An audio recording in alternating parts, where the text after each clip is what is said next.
the problem? I don't know where. Maybe I'm in love. Think about it every time I think about it. Can't stop thinking about it.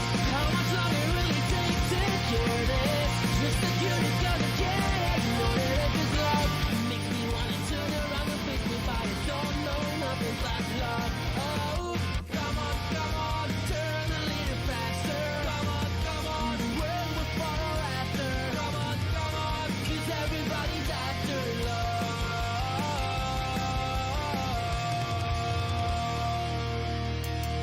So I said I must no more running down into the spring that's coming like this love. Melting on the blue sky, spelled it out, sunlight shimmering love.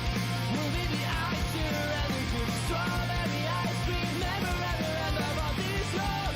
But I didn't mean to do it. There's no way escaping your love. Oh, these lines of life mean we're never alone. No, come on, move a little closer.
she said, what's the problem, baby?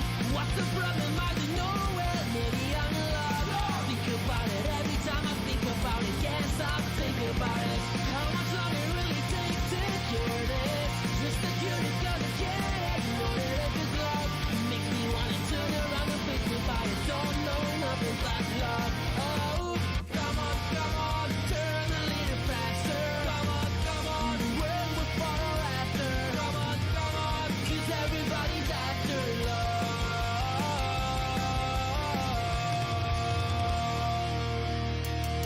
So I said I must no more running down into this brain that's coming on this love. Melting on the blue sky, spelled it out, sunlight shimmering love. Moving the ice to the good strawberry ice cream. Never ever end up on this love. But I didn't mean to do it. There's no way escaping your love. Oh, these lines of life mean we're never alone. Never alone. No, come on, move a little closer. Come on, I wanna hear you whisper. Come on, settle down inside my love.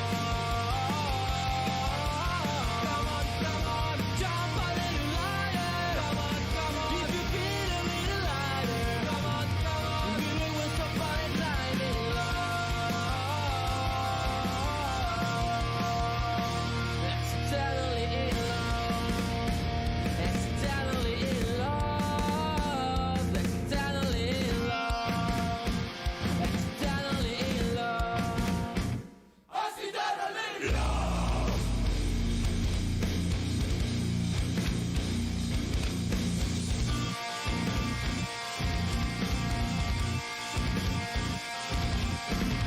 I'm in love, love, love, love, love, love. Accidentally in love, love, love, love. Come on, spin a little tighter. And work a little brighter. Let's get this happy inside her love.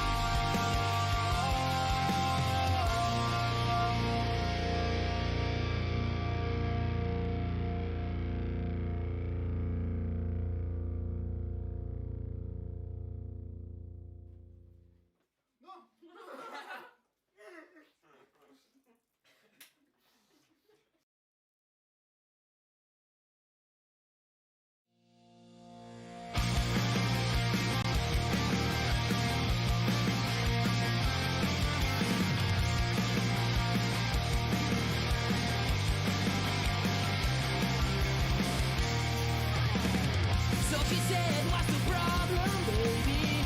What's the problem? I don't know. Well, maybe I'm in love. Think about it every time I think about it. Can't stop thinking about it. How much longer it really takes to cure this? Just the cure is gonna get it. You know that if it's love makes me wanna turn around and think about it. Don't know nothing but love. Oh, come on, turn the leader faster. Come on, when we're far after. Come on, 'cause everybody's after love.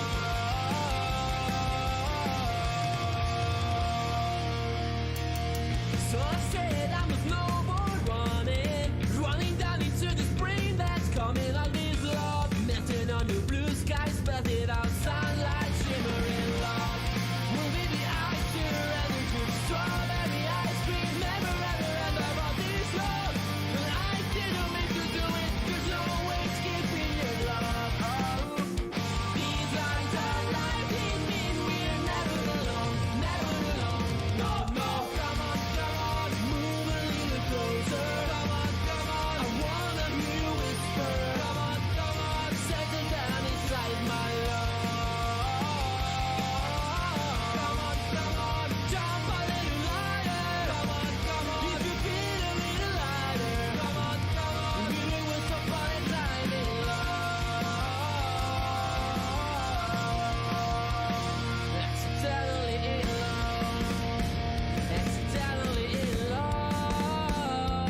Hello and welcome to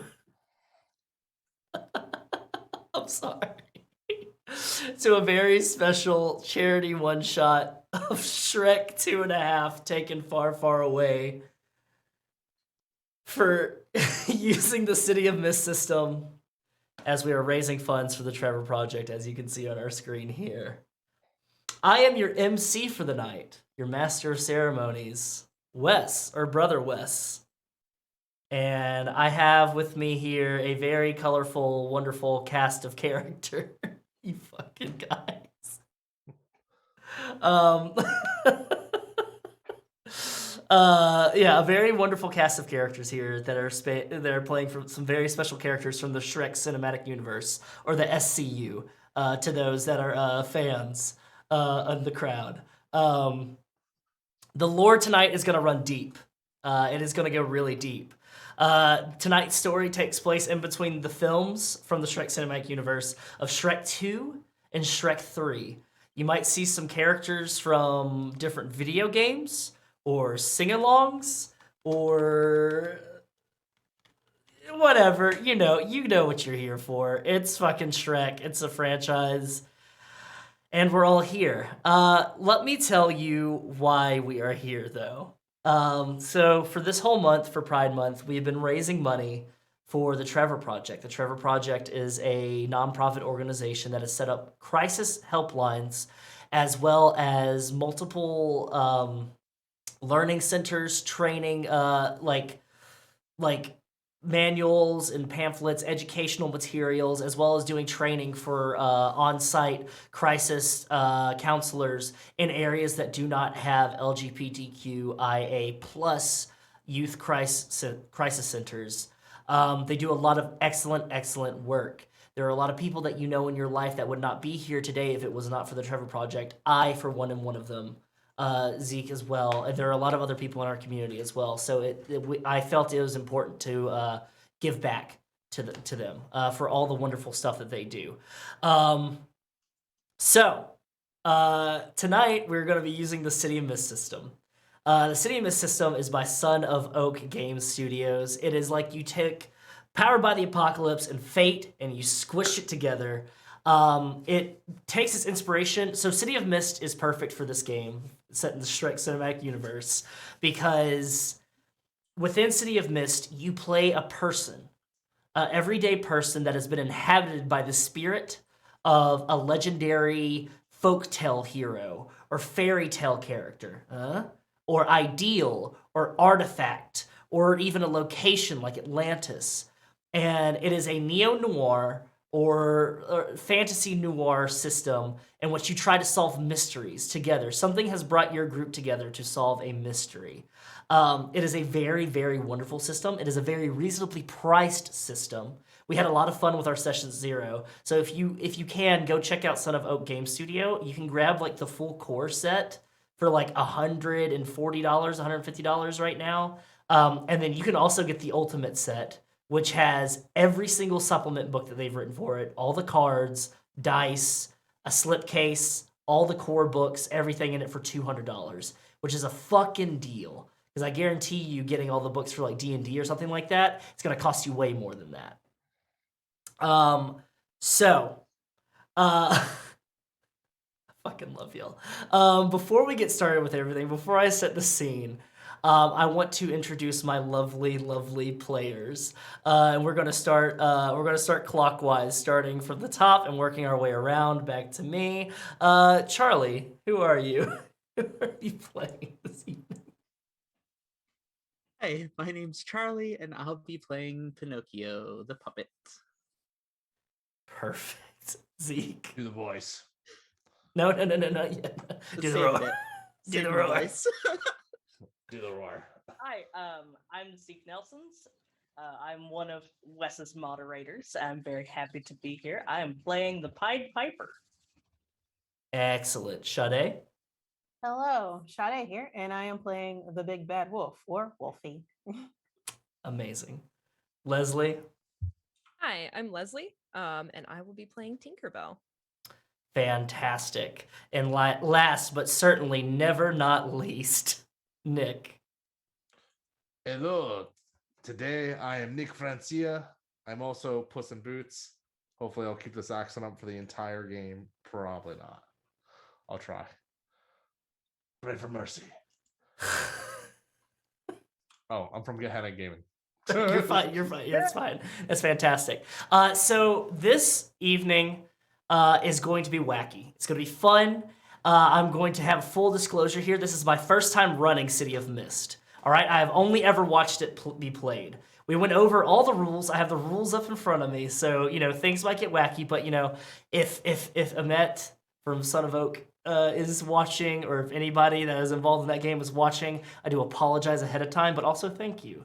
I also want to give a big old shout out to all of you at home who have donated. As you can see above my head right here, there's a donation goal. We are currently at $2,600. Thank you, Twin Dad, for your donation. We are currently at $2,600. That's a lot for me, for a lot of people. That changes a lot of lives. That provides a lot of help for this organization. I just wanted to state that our original goal was $1,000, and we smashed that so far. We have now moved back to a goal of $3,000.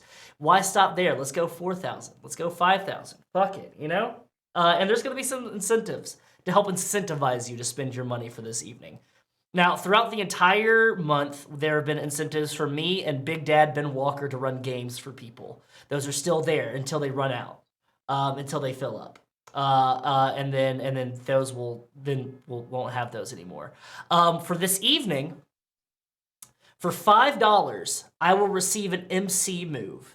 An MC move is something that I can do as the Master of Ceremonies or the MC to make things a little bit spicier, a little bit more complicated for our heroes here.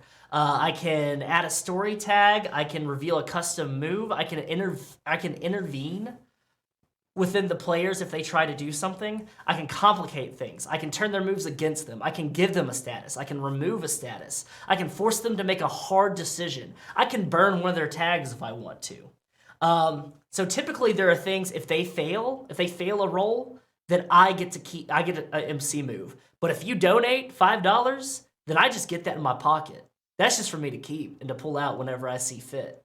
If you donate $8, you give the party some juice. So the juice is a little bit like strings in Monster Hearts, or bennies from Savage Worlds, or inspiration points from Dungeons and Dragons. Juice allows the players, if they receive juice, to create one story tag, which are bonuses to their rolls. You'll see what story tags are later. Burn one power tag or story tag. They're able to burn one, which if they burn a tag, then it's like they rolled a 10, but they can never use that tag again until a montage happens. They can create a tier 1 status and give it +1 tier for every time that they add to it, or they can reduce a tier status by 1. So statuses work like conditions in Monster Hearts, where you can help affect your roll, or it can affect your roll, depending on if it's a good or a bad status. Things of that nature. In this game, all you need is 2d6 right here. So you'll roll 2d6, and you're trying to meet or beat 7. Anything below a 7 is a failure. I get a move. 7 through 9, that is a success with complications. And then 10 on is a wonderful success, with 12 or more being a critical success. They get a bonus as well. They have different core moves that they can do, like change the game, convince, face danger, hit with all you've got, investigate, or take the risk. So you determine your power, you roll 2d6, and you add the result to your power. Power are things that they have in the game that defines who they are as fairy tale characters. Things like Pinocchio being able to have removable appendages. The Pied Piper, able to use a Pied Pipe to summon rats, children, or 35-year-old office workers, things of that nature. These are things that when they roll, they're like, I'm able to do this. It's very specific things, so that gives me a +1 to their roll. It benefits them. Very simple to learn system. We had a great time creating characters. I'm very, very excited.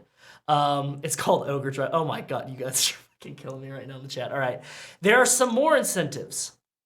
For $100, when a montage happens, I will sing over it. It is a popular thing within the Shrek cinematic universe that a pop song will be sung, either All Star by Smash Mouth, Accidentally in Love by Counting Crows, or another song. They utilize pop songs within it to kind of help modernize the whole setting.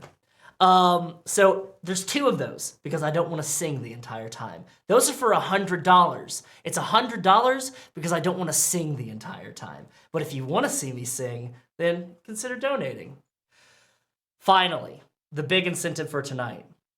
If somebody donates a single $500 donation, I will, on stream, do a full cosplay of Shrek from the Shrek cinematic universe while playing one of the numerous video games that take place in the Shrek cinematic universe, whether it's Shrek Go-Kart Racing or just the game from the movie or anything like that. It will be a full stream of me in costume saying that it's never really ogre. Because as we all know, Shrek is love and Shrek is life. You know what else is love and life?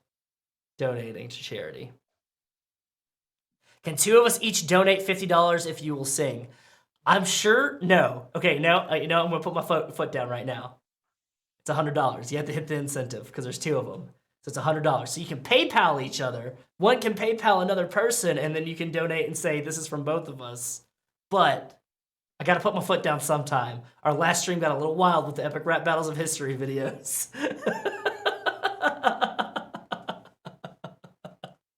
What are you talking about? You played 15 minutes of Night in the Woods. I played 15 minutes of Night in the Woods, and I watched 2.5 hours of Epic Rap Battles of History. Amazing. All right. Players, how are we feeling? Good? All right. So normally, how the game starts in City of Mist, you choose one of the players or you roll a dice for them to decide who does our introduction. Seeing as how I'm the one that wrote this, I'm going to start the introductions and everything, setting the world, but we're going to get into it, all right? Oh my god. Oh my god. We already have 2 $100 donations. All right, perfect. All right, so when montage scenes happen, I'm singing. Great, fantastic, wonderful. And then we got Ogre Drive.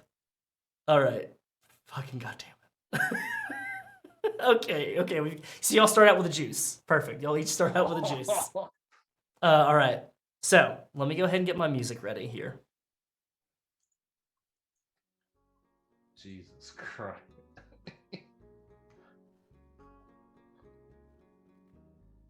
It's a rainy, rainy night in the kingdom of far, far away. One second. Let me start that over with. It's a very, very rainy night in the kingdom of far, far away. There lived a king and a queen, both ogres. There with their friends, Donkey, his wife, a dragon, and their parents, King Harold and Queen Lillian. After a royal wedding, I, Shrek, and my lovely bride Fiona went on a honeymoon, hoping that the kingdom would be kept in peace and harmony. Unbeknownst to us at the same time, King Harold and Queen Lillian were going on a much-needed vacation, someplace even farther away than far, far away. So that meant that responsibility fell upon, begrudgingly, Donkey. Once upon a time, in the kingdom of far, far away, Donkey was pacing up and down the halls, speaking to himself, wondering how he was going to solve all these problems with farmers from far away, traffic jams happening in the 405, different problems that were going way over his little burrow ears. But at least he had some solace. He had the fact that he could dwell in the love and light of his loving wife, Dragon, and their 6 children, the Dronkies.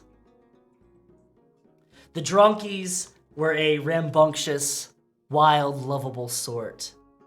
All of them special in each and every one of their own ways. On this very rainy night, as Donkey was pacing outside of their room, you see a hand moving over a windowsill. A very sharp dagger cuts a hole beside the latch, knocks it out. It falls to the ground and hits carpet. One of the Dronkies, Coco, shifts a little bit in her crib. The hand stops and waits. Then it moves in, gloved, unlocks the latch, pulls it open. The camera cuts back outside in the hall, where you see Gingy walking towards Donkey as he's pacing. Oh, Donkey! I'm so glad I found you! I've been looking all over the place for you. There's been an issue. The Little Mermaid, her tank, has been covered in red food dye. And right on top of that, there's an issue. Someone's been stealing hot cross buns. Look, Gingy, I don't have time to be dealing with this, all right? I have a lot of things on my head right now, okay? And this is adding to it. Can't you have somebody else take care of it? Oh, I don't know, Donkey. I think this is something that only you can handle. Dragon's asleep. She's kind of in a mood, you know? The 3 little pigs, they're all kinds of fed up. The 3 blind mice, whew, don't even get me started on those guys. I think you're the only one for the job. I mean, you are the interim regent. Fine. I'm on my way. Lead the way. We move back inside the room. And then you see a shadow moving, creeping. Holds up a bag that says sleeping powder. Pulls out a little bit of dust. At that moment, Parfait opens his eyes and is about to bray when a sock is stuffed inside of it and the sleeping powder is doused on top of them. You hear movement, rustling, multiple things happening at once. You can only see in the shadows his arms and bags and a sack that is tied up. And you hear a crash as I jump out of the window. Rain starts pouring in, thunder and lightning happening outside. Donkey, getting towards the end of the hall, goes, "Wait, what was that?" Turns, clip-clops all the way, busts in through the door, and gasps and goes, "Oh! Oh no, my babies! My babies!" And runs to the window. And far below in the streets, as the camera pans down, you see a shadowy figure running through the streets with a sack of 6 Dronkies over their shoulder. The next day, we come to a lantern. A lantern that is inside of a pub. That pub's name is the Lost Boys Motorcycle Club.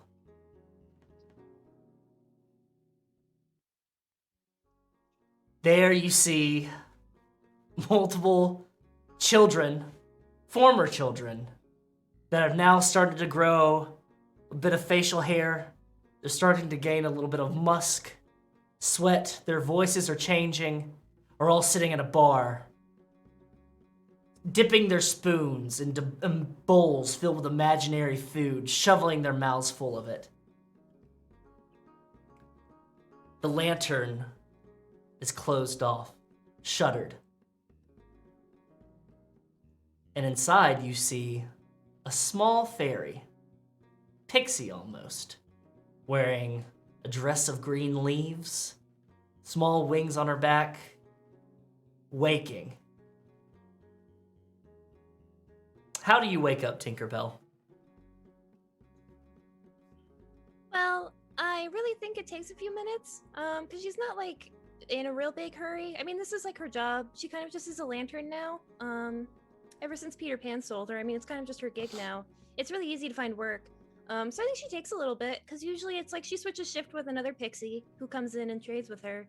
So, you know, she lazily wakes up, rolls over, sees those lost boys. They're always hanging around.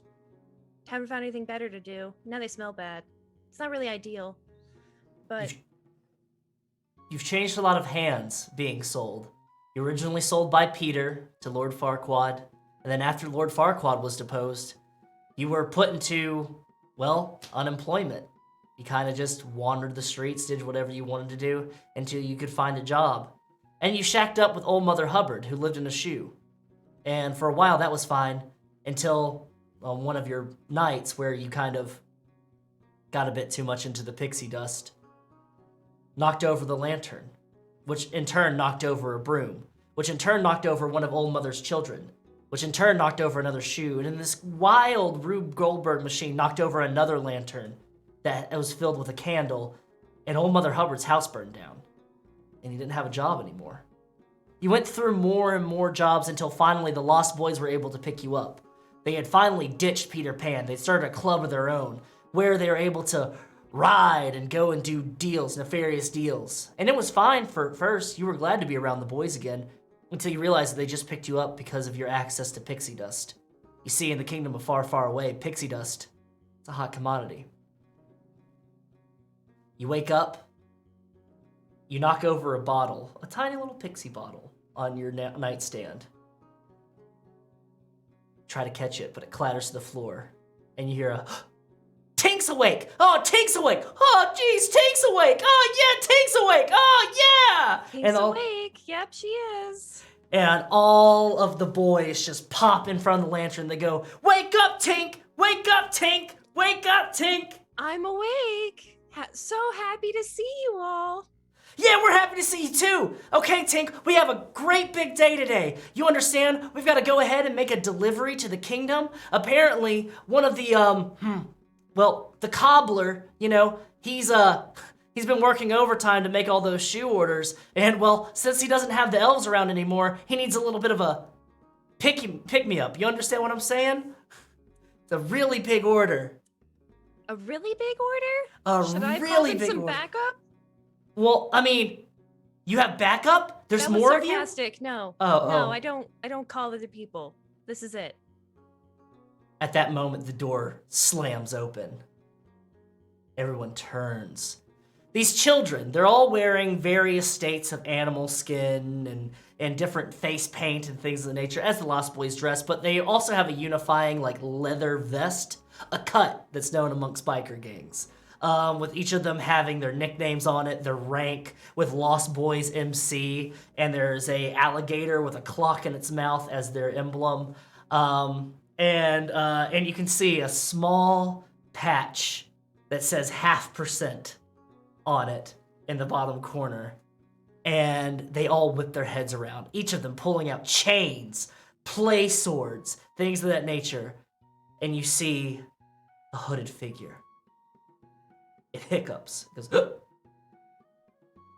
stumbles in. Billows, one of the Lost Boys, goes, "What are you doing around here? We said you couldn't come around here anymore." You just hear "I'm here for Tink." Well, it goes, "You're here for Tink? You abandoned her. You sold her." As you kind of peer through Tinkerbell, you can see, you'd recognize that red hair for anywhere. Those green slippers, tattered green tights, moldy old cloak, and now a goatee that's kind of sprouted, almost like Shaggy, red hair. And you see a bottle in his hand, and you hear a Tink. Oh, I'm sorry. Do I know you? I don't think so. She left me, Tink. She Who? left me. I don't know who you are. Wendy. She went back home. Listen, bum, you should probably just leave. This is a well-respected establishment. I have no idea who you are, but if you're already drunk and not gonna be buying anymore, you should get out. Excellent. Can you go ahead and make me a convince roll, please? A convince roll. Yeah. So I can add things to this by my... From your tags, yes. Yeah. So Peter Pan is one of my defining events. He's dead to me. Mm-hmm. I can't decide if I want to use filled with rage or fake smile. I think filled with rage would Filled be with very rage? fitting Is here, this good? Okay. Yeah. All right. I think you could also add glowing authority here because Okay. you are a sparkling protector. So yeah. Okay.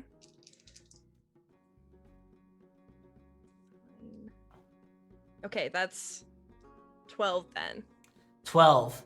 Whoo! All right. So you see his eyes get wide. Your move is dynamite.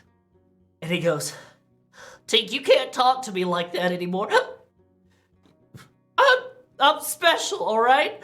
I can fly, all right? I can fly. And he tries to get on top of a stool, and you see his shadow behind him grabs him and trips him up off of the stool. And he just falls and crumples to the ground. He goes, oh, God. Oh. Oh, you poor sad thing. I thought I told you to get out. I think it's time for you to leave. You make your way over to Peter Pan. You pick him up effortlessly. He's lost weight since he's been dipping into apple juice a lot more. And you go to toss him out on his ass. And as you toss him out on his ass, you turn to your right and you see, pardon me, madam. You see a man in a page boy outfit, flanked by tall men in shining armor. Oh, I'm so sorry. Has this man been causing trouble other places? Because if you want to arrest him, he's here. Like, please take him. It's very fine. Oh dear, no. We were actually looking for one Peter F. Pan and Tinkerbell. Your services have been requested at the castle. Well, he and I don't work together anymore. As you can see, he's a bumbling idiot. And he's just like, oh, I can fly. Tick, tock, tick, tock. But I'll take the job on my own. My word. Is he okay? I don't care. All right, fine, we'll come with us. Lovely, thank you. She'll unceremoniously just drop him. Perfect. The Rust Lost Boys go, Tink, where are you going? No, we have runs to make. Tink, what's happening? Go into the back. There's some in the back. You'll have to make do with that until I come back. When the kingdom summons, the kingdom summons. I can't really do anything about that. Fine. I hate authority. Fuck the police, you hear from the back. I mean, we respect authority here. This is a well-respected establishment. And No problem, officers. I will gladly come with you, or knights. I don't know what you guys go by. either is fine. And they turn on their way and they start leading you through the streets towards the castle. Our camera then pans, it moves, it ebbs and flows to the streets as we come to a small hovel, a shack on the edge of town. Big Bad Wolf, or Wolfie, how do we find you in the morning? Wolfie is leaned back in his couch. He is still dressed in his muumuu. He has several Piggly, what is it, like Pig Illustrated or Piggly Illustrated, I think it's Piggly Illustrated, yeah, Piggly. Piggly Illustrated. Has his morning cup of coffee and he is lounging, like he is deep in comfort right now. It's quiet, it's great, no one's bothering him, though that might not be lasting for long, so he's... You're about to take a sip of some tea and enjoy yourself, and then you hear a bang, bang, bang, bang. He like, what? What is it? You hear a very sweet voice. Wolfie! Wolfie! It's me! I know you're in there! It is definitely the voice of one Little Red Riding Hood. Oh no, not today. Not today. No, I did not hear that. What's that? Were you saying something? And he like slaps down the Porky Illustrated and like hobbles over to the door and flings it open. What? You see her standing there with her basket full of treats, rocking back and forth, wearing her red cloak, her red hood. And she goes, "Oh, well, I was just stopping by, Woofy, because, well, I was talking to my grandmother. And, you know, me and my grandmother have been very, very sweet to you these past couple of months. And, you know, it's the 15th of the month. And really, the rent's due by the 5th. But you said that you had that medical thing going on, but you would have plenty of money later. So we're asking nicely this time, where's our money?"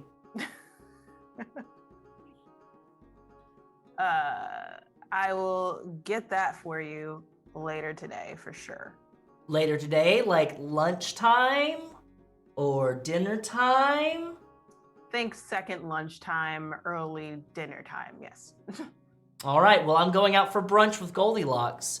And if I come back around for dinner time when I go to meet with my grandmother, we're gonna have to evict you.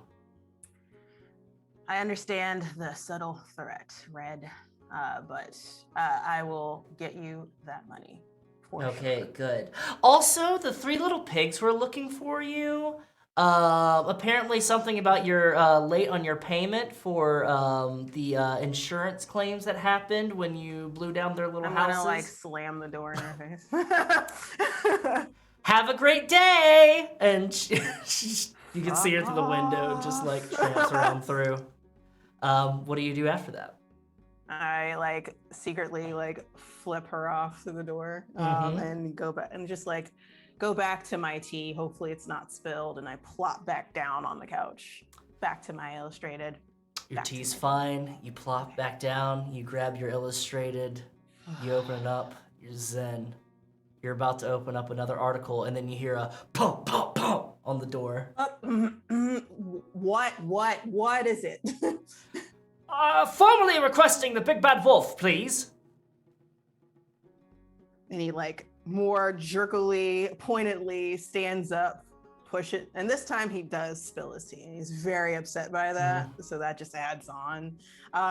Throws the magazine across the room and then marches back up to the door and flings it open. What? Oh dear! And you see a small man, pageboy outfit, pageboy haircut, flanked by 2 knights.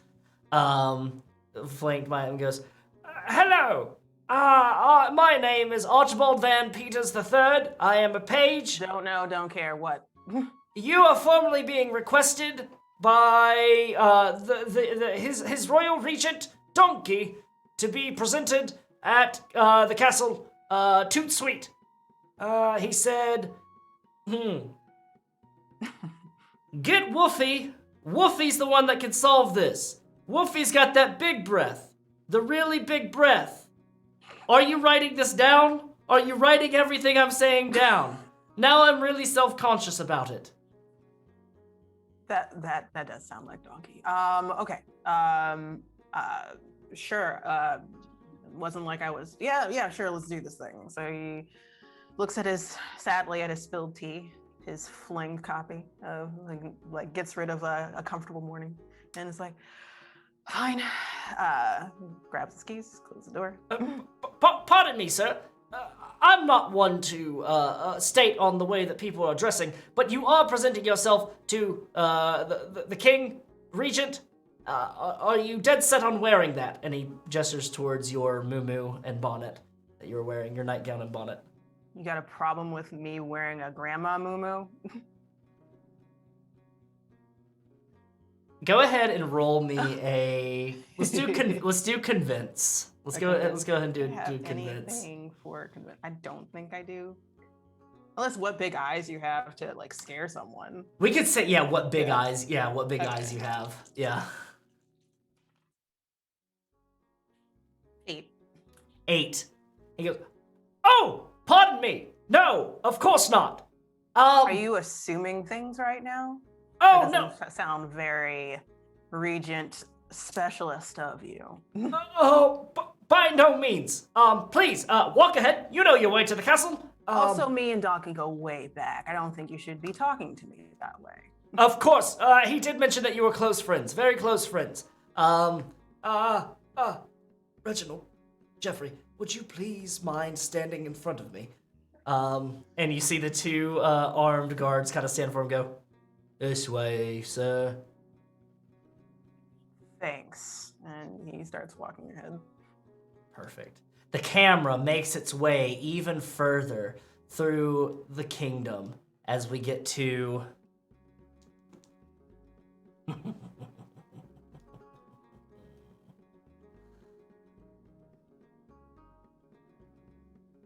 in a small bar deep in the burrows of far, far away. You can hear heavy bass drum music playing in the background. It's dark. There's fog machines. There are other pixies that are different light bright colors flashing.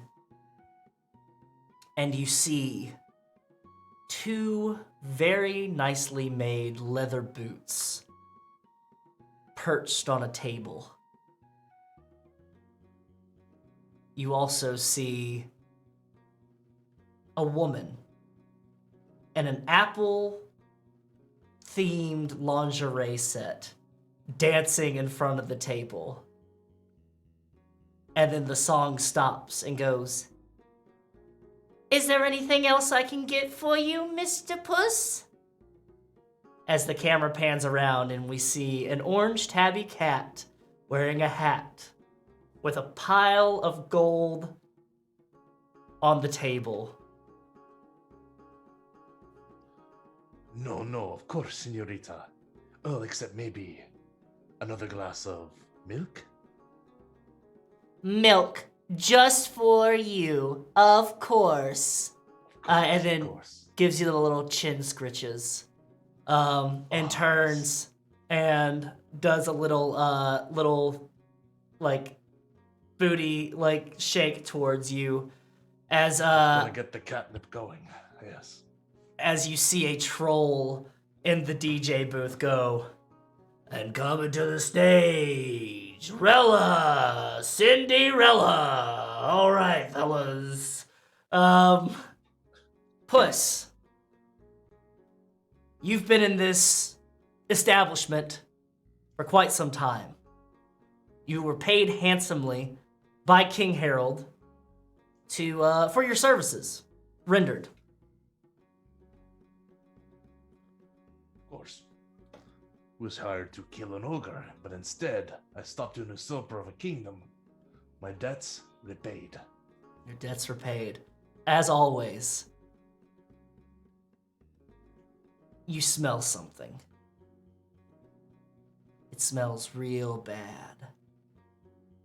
It smells like brine and salt water. And you Another hairball? You hear a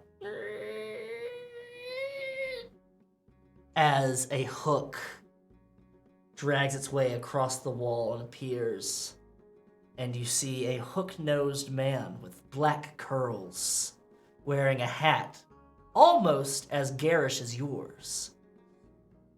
Red doublet coat, frills in the front, a peg leg.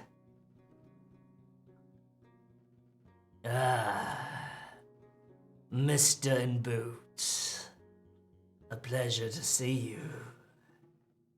Captain Hook, you have a lot of nerve showing up here after the last thing you pulled. What? I'm just a lonely piano player.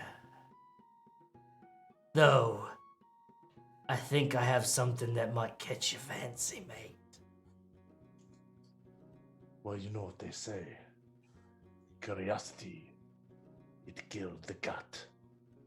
8 lives left. Ooh, I know you're always hungry for more there. He leans in real close. I'm looking for someone. Someone real special to me. He's been slipped under my nose for far too long. I want the pan. Your obsession with these young children. They never cease to disgust me. He's not a child anymore. He's a young adult and he can pay for his actions. He took me hand. He took me leg. I've already gutted the croc that took it from me. But now I want the pan. I see. As kind of lean over on the table. What do you want from this pan?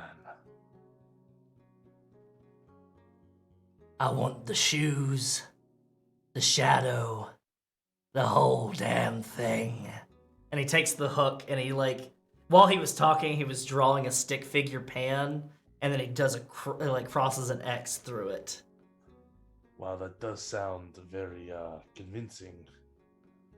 I've hung up my rapier for, I've gone straight. I'm a good guy now. My criminal days are over. You see, I'm a respected individual in the kingdom of far, far away now.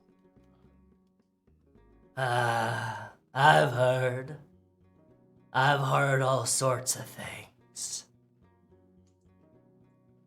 I've heard interesting things. If you bring me the pan, Interesting things. could probably tease you in a little information where your precious kitty softpaws might be. I think it's a toothy smile. And I think at that moment he pulls out his rapier and it's immediately to Captain Hook's throat. You dare whisper the name of my tuxedo cat lover. You will pay for this insolent Hook. You still have it in you, puss. You still got it in you. And he takes his hook and he kind of scratches behind your ear a little bit. You will not get away with just simple theatrics, Hook. And he goes, just find me at the poison apple if you find the pan. And then at that moment, you hear the doors open and you hear the ogre go, it's a raid! It's a raid! Everybody out! Everybody out! Oh no. Just immediately start taking out my mounds of catnip and just start eating it. Just trying to leave. As you're leaving. All right, go ahead and give me a face danger roll. As the lights come up, the music stops, the doors bust open, and you hear hup, hup, hup, hup, as armored knights start charging in. Yeah, I'm gonna just dash out. Let's see. I guess this is using my cat-like reflexes. Yes. Would it also be using my outlaw acrobatics? Indeed, yes. You can go ahead and apply those two tags together. Cool. All right, let's go ahead and roll me my 2d6. Of course, I was talking and I totally forgot to close out my little dice roller thing that I will. Well, I'm sorry, everyone. I'm taking up the time now. Give me 1 second. All right, 2d6 plus 2. Mm-hmm. It's gonna be 10. 10? Or 11, sorry. As armored gauntlets try to grab you, you slip between their fingers, their grasp. You're dodging, you're bobbing, you're weaving.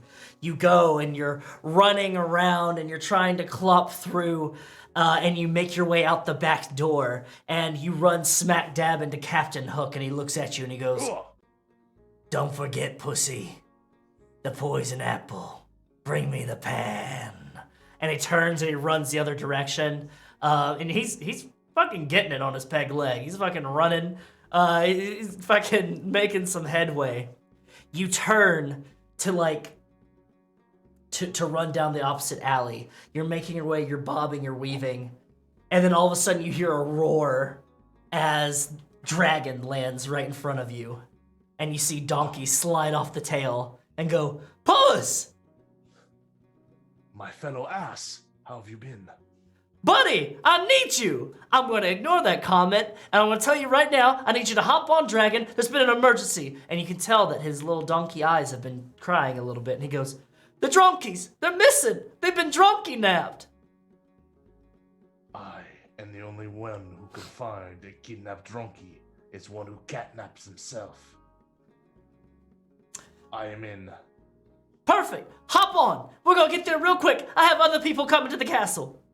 He flips on and like behind Donkey and goes and kind of uses his boots to kind of kick Dragon a little bit. Is like, andale, andale. She goes, roar, and roars and flies into the sky towards the castle. Our camera moves down. Down, down, down. Towards a lonely music shop. It says closed until further notice. Inside, we go through the mildewy and dusty window panes, and you see a light in the back room, a flickering candlelight. And we see, as we cross over rat traps and other rat poison, the Pied Piper sitting for hours on end, hasn't slept a wink, working on his magnum opus, trying to get the notes just right.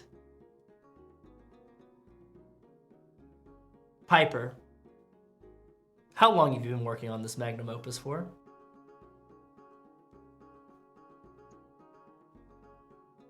Who could say? Days, weeks, months. They all run It's easy together. to lose track of time when you're very focused on something. Exactly. And you haven't had a focus. The music shop is boarded up and closed down. Nobody wants to buy musical instruments from somebody that was allegedly involved with a child kidnapping ring. Allegedly. For a moment, Allegedly. all is quiet as you're trying to hear the notes in your ear. And you hear the door open. You thought you locked that. Strange. What do you do? Hop up off of my stool in front of my drafting table, strewn with blank sheet. Well, not all blank sheet music. Sheet music in various states of being scribbled on.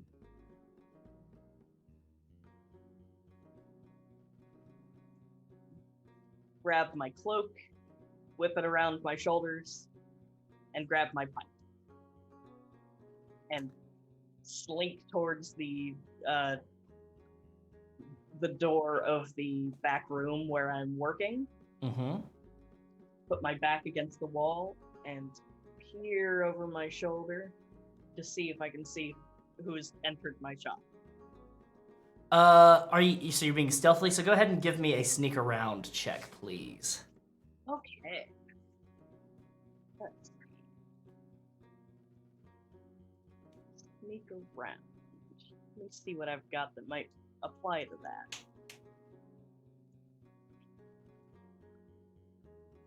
I'm going to apply my always prepared.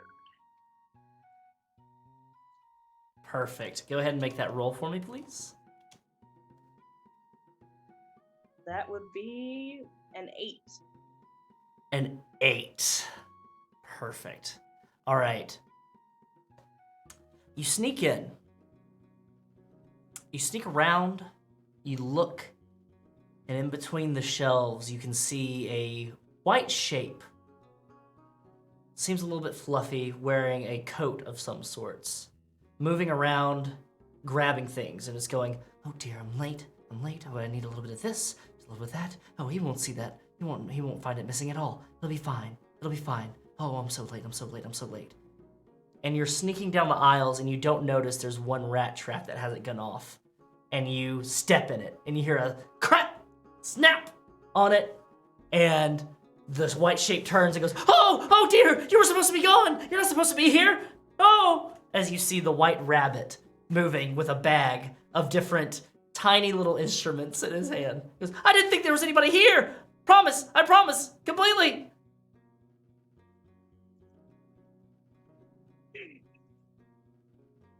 Let's see here.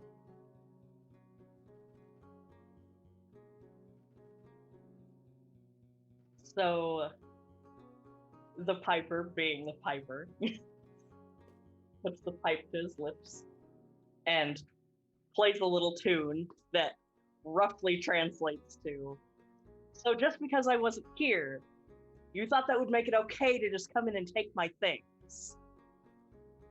Perfect. What are you intending to do with this little tune? Intimidate? Yeah, we'll go with intimidate. You want me to make a convince check? Give a convince roll for me. You have any tags that would apply to that? I'm gonna say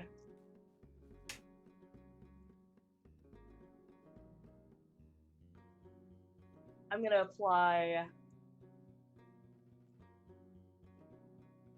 dare not refuse me. Dare not refuse me. Perfect. All right. Go ahead and give that roll for me. That's going to be just a 7. Just a 7. Rabbit goes, oh, okay. No. Yeah, you're fine. That's a really good tune, by the way. Yeah, no. I would never try to come in here and steal anything. And he drops the bag and he turns to run out the door. Do you chase? Obviously. You run, you chase out the door, down the cobblestone streets. He turns a corner, he's hopping really fast, and you turn the corner and you hear him go, oh, God, as he clangs into a big metalled knight that grabs him by his ears and goes, now where were you running off to? He goes, nothing. Oh, that man over there, that man, he was chasing me. He wanted to hurt me. He said he was going to beat me with his pipe. Knight looks over towards you and goes, is that true, sir?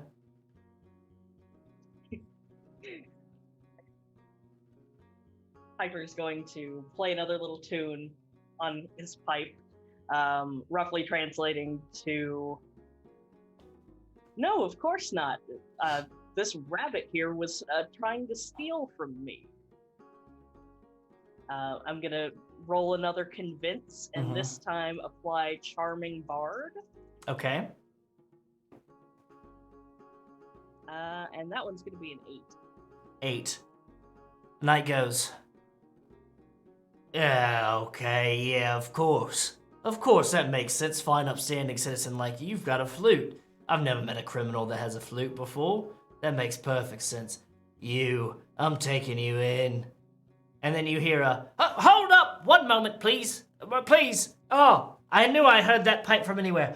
Oh, we've been looking everywhere. All the pubs, all the taverns. Apparently you're not in your normal places. It is early, though. Pied Piper, correct? He nods and plays like 2 notes. I assume that is a yes. Okay, very good. You have been formally requested by the Lord Regent Donkey. I'm never going to get used to saying that. To make haste to the castle of far, far away. Please follow me. Oh, God.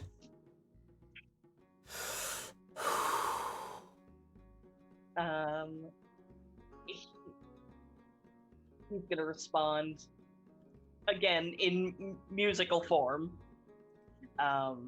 with me. He wants me? Are you quite sure about that? He looks confused and he goes, and the rabbit goes, he's asking whether or not why he would be called in. He goes, I don't know. I just have the orders. I have the order here. It says, oh, and one last thing. Please, grab the Pied Piper. I love the Pied Piper. He once did a cover of Senorita by... Who's Justin Timberlake? Justin Timberlake, and it was really good. I heard it. I can't get it out of my head. I need to hear it again. Are you writing this down still? Why are you doing this? Can you not remember this? This is your entire job. And that's where it ends.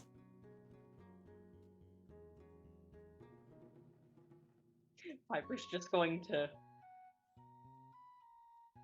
The one meme of the like. Yeah.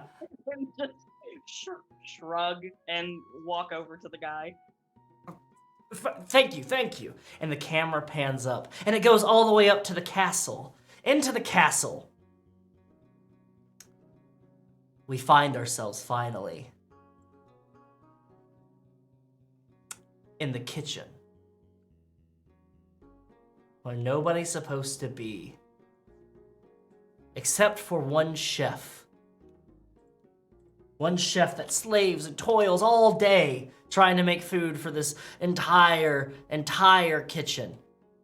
But he keeps on getting tired and fall asleep, nodding over the food that he's supposed to make, which is perfect for one little wooden boy. Pinocchio, you're in the rafters of the kitchen. The chef has fallen asleep again while he was about to flambe some things. It's very, very dangerous. What are you doing? Oh, first off, just to make things clear, I'm not a wooden boy. I am a real boy. Second off, the stuff that chef is making looks pretty good, so I think I'm gonna try to tie my strings to the rafters here and lower myself down, see if I can grab myself a little nosh. All right, go ahead and give me a God. Give me a face danger roll or sneak around, one of the two. All right. I have a power tag. I've got some strings I can tap into. Okay. And ambitious, maybe. Okay. Yeah. All Yeah. right, it's like Ambitious is ambitious. Yeah. It's gonna be a 10 from Pinocchio. You tie the strings off and you go. Your little wooden lungs. For some reason, Geppetto gave you wooden lungs. And you slowly start lowering yourself down like it's Mission Impossible towards the chef. He's going.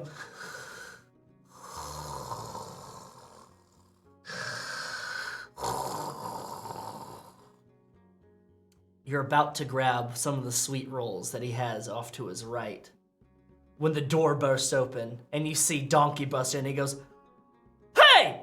Pinocchio! I've been looking for you everywhere, man!"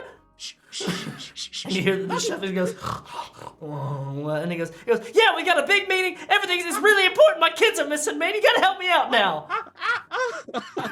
And the chef goes, what is going? "You again!" And then like stands and starts running over to grab like a chef's knife.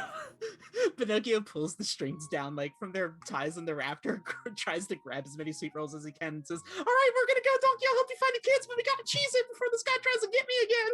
Okay, go ahead and give me a go toe to toe roll, please. Okay. Survival instincts. Yeah, perfect. All right.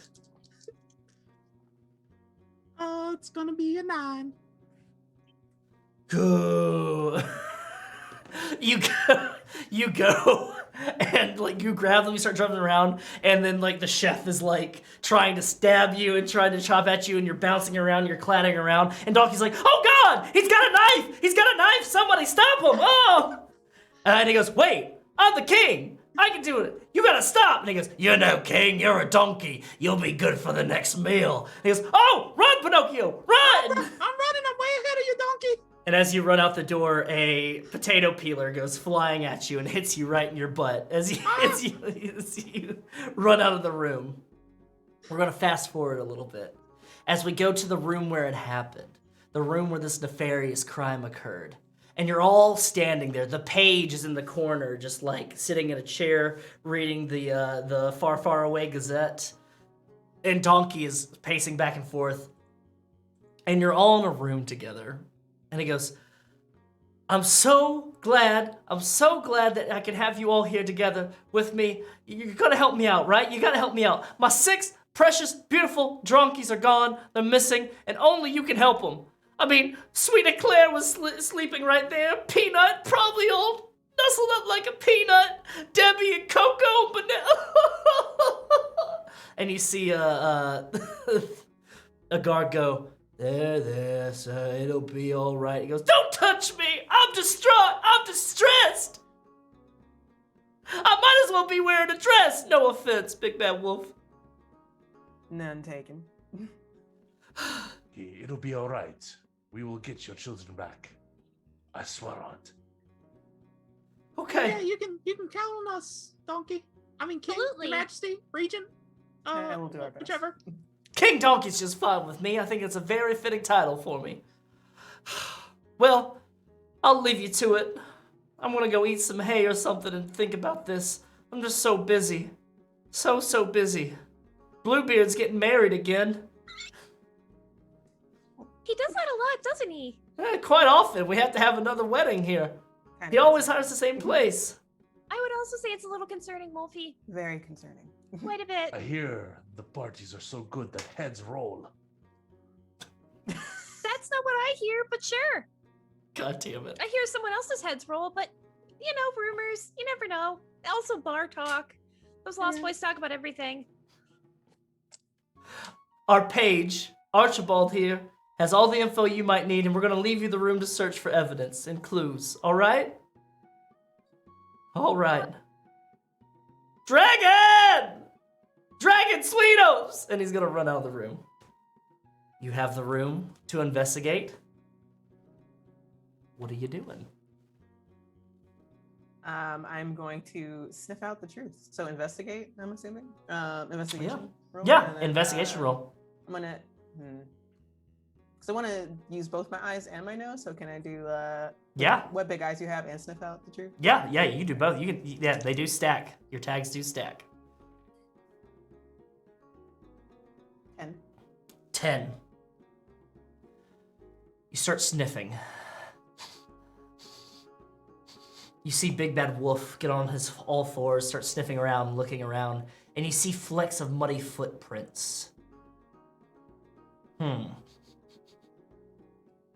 Curious. It smells like forest. Distant. Murky. You can sniff it all the way to the window. Is there anybody else doing anything while this is going on?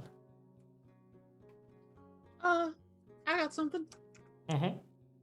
I think Pinocchio, pops out his wooden eye, Mm-hmm. attaches one of his arms, Mm-hmm. just has it crawling around on the floor looking for anything easily missed. Down in nooks and Perfect. crannies. Perfect. Go ahead and give me an investigate roll as well. Yeah. So I got I think this is part of fairy magic. Yeah, sure. Yeah. Okay. That's an 8. 8? Perfect. Anybody else? I think Tinkerbell will check the ceiling. Did they splash something up here? This is what I'm good at. Mostly she's gonna sit on the light fixture. Fucking perfect. All right, roll the investigate check with any tags. No, I have secret vantage point. Okay, yeah, secret vantage point. Sure, yeah, you can fly. Yeah, let's go for She it. can fly and she's small. Yep. Rolling really good right now, and this is dangerous. So that's a 12. All right, perfect. Okay, so while you're looking around, Wolfie, you sniff the trail all the way to the hole in the window that's been perfectly cut by a dagger. You look at it, and you notice on the outside of the window, a little piece of green cloth is caught, ripped, what appears to be from a cloak. Wolfie's gonna lean forward and between his claws, between his pointy claws, he's gonna untuck that green bit of cloth. Gonna look at it and then give it a good old sniff.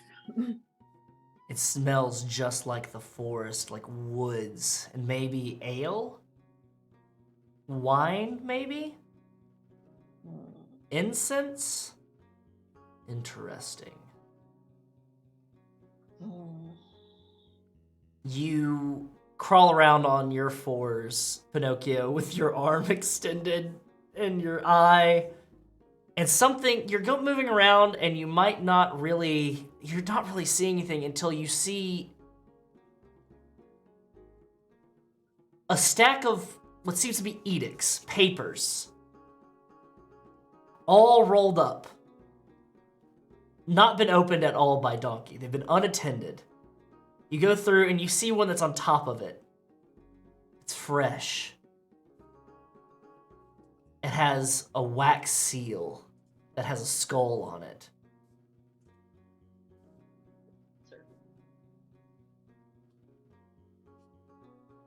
I'll open it up and read it. It says, "Notice, false king, puppet to the throne." Well, that's just really offensive and rude. I don't know why they gotta bring puppets into this. You have left us unattended, unhelped, hindered for too long. You will make a pay of 1,000,000 gold pieces left at the crooked old tree, at the crooked old road, and you'll see your precious dronkies again. For every day that you don't, we're gonna start plucking them. And it's signed, Kidnappers. Well, I don't know what I was hoping for there. I guess it wouldn't sign their name. Oh, hey everybody, I found something. As you say that, Tinkerbell, you're just kind of casually floating around the room. You find a light fixture. And you notice on top of the bed in their room, it's like a 4-post bed with a canopy in it. On top of it, there are crumbs. Multiple crumbs, like someone had been eating on top of there. You float down, and you realize the crumbs are cookie in origin.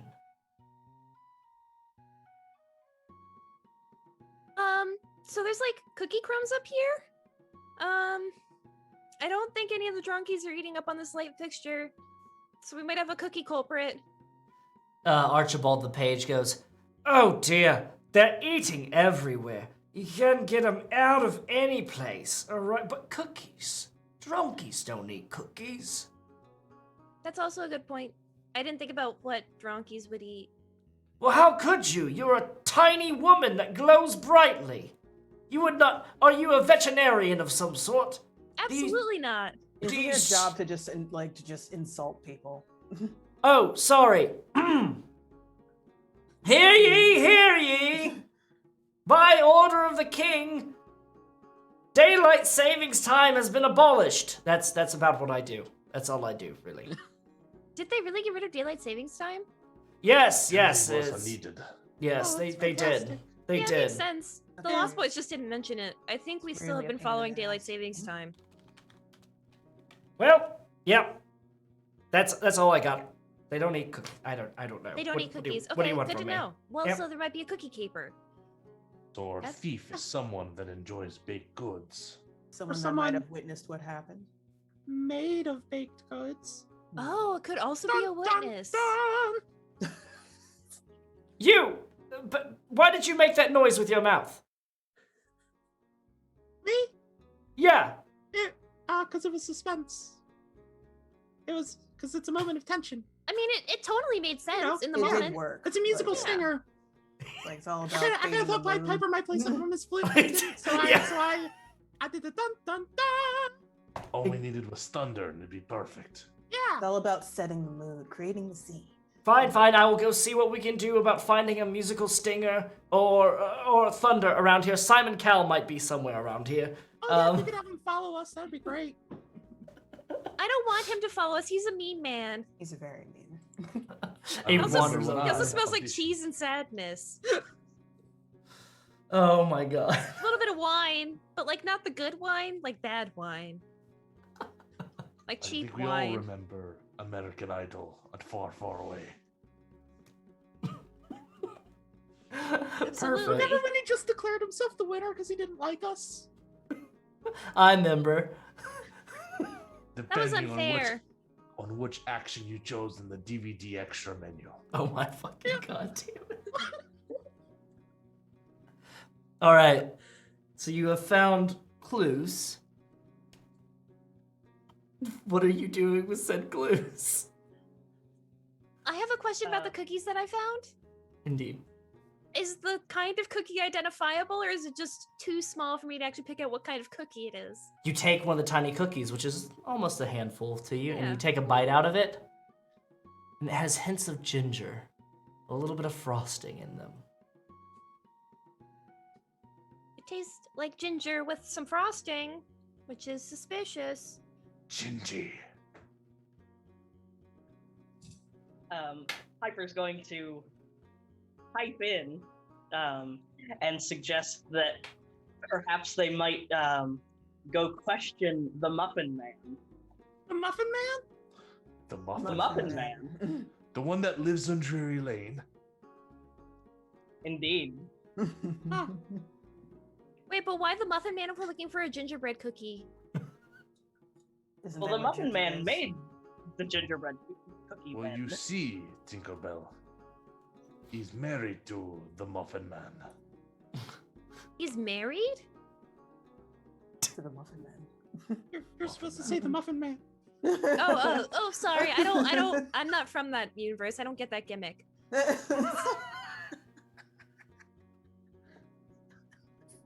The first movie. Anyway, yes, we should go talk to the Muffin Man. Piper's right. I also found this notice from the kidnappers that said they wanted 1 million gold pieces. 1 million gold, or they're gonna pluck the donkeys. Left a crooked old tree at the crooked old road. They were really mean in their letter. They said some really mean, offensive things. I'm not gonna repeat them out loud. Oh, can someone do some handwriting analysis on that? I bet we could figure out who wrote it, right? That's like what they do in the crime dramas, right? They do that all the time on the shows that the Lost Boys watch. Yeah. It's really annoying. We just watched Discovery ID and I hate it. Mistmaster, tell me, would I know what kind of criminal organizations would use a skull logo? Go ahead and roll me an investigate. Utilize your power tags. If you think Looks like that was a perfect 12. A perfect 12. Yes, you do. You have spent so much time crawling around in the seedy underbelly of fairy tale crime that you know exactly, by this handwriting and by this skull, that Robin Hood and his merry men have had a heel turn recently. They started watching professional wrestling, and they realized that robbing from the rich to give to the poor wasn't as profitable, so they just started robbing everybody. And they decided to fit with their new edge. They started to have a skull emblem.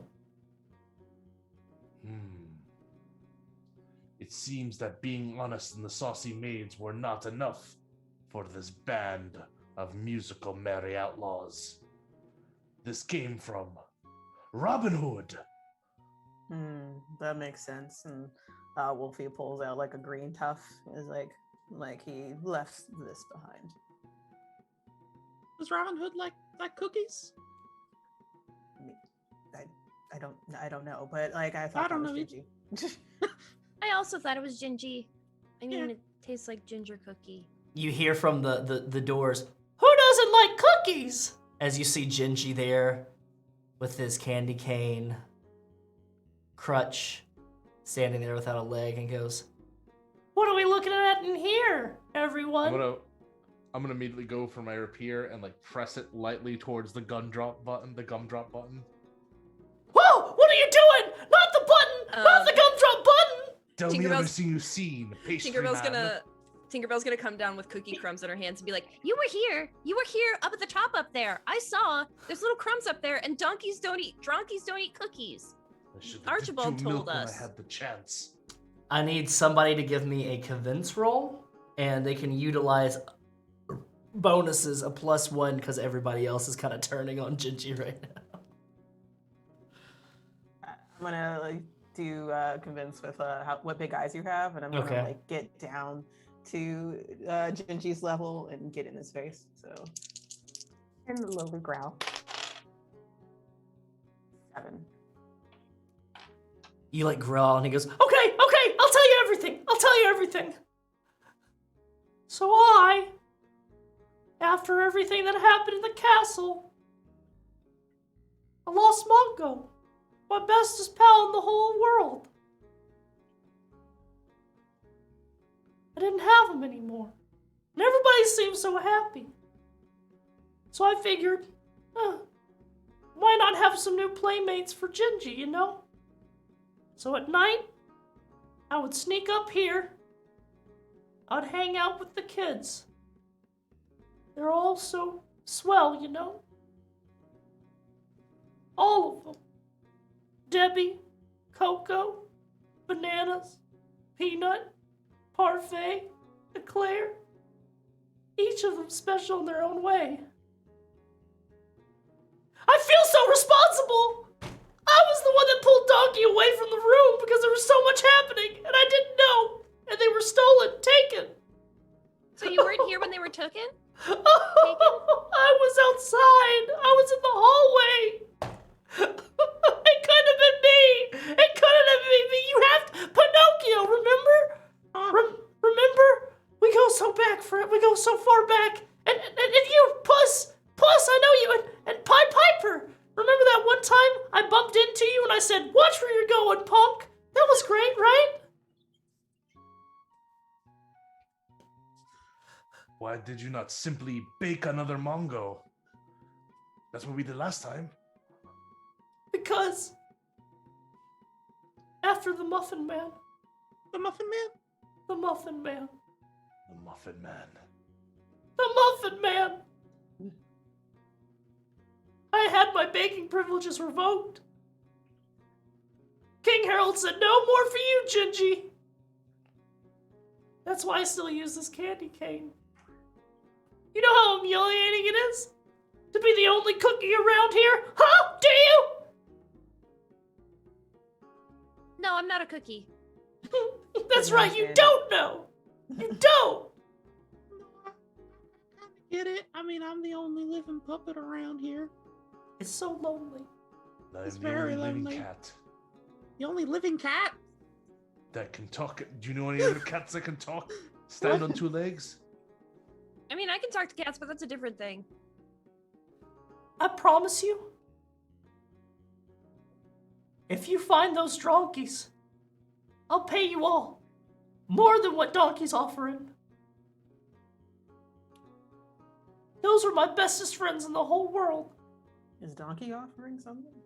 Donkey has not offered you any reward whatsoever. He just called you, put you in this room, and left. Well, Donkey offered us 1 million gold to find his kids. Holy shit! He has decided to clean out the coffers in order to save his children. He really loves them. Do you love him more, Gingy? Do you? Do you?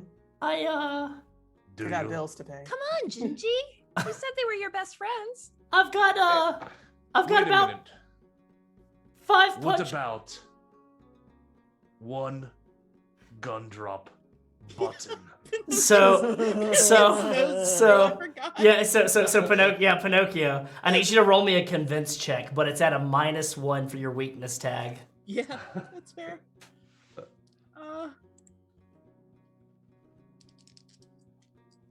I do have lying shamelessly. Does that make it an even 0 or still -1?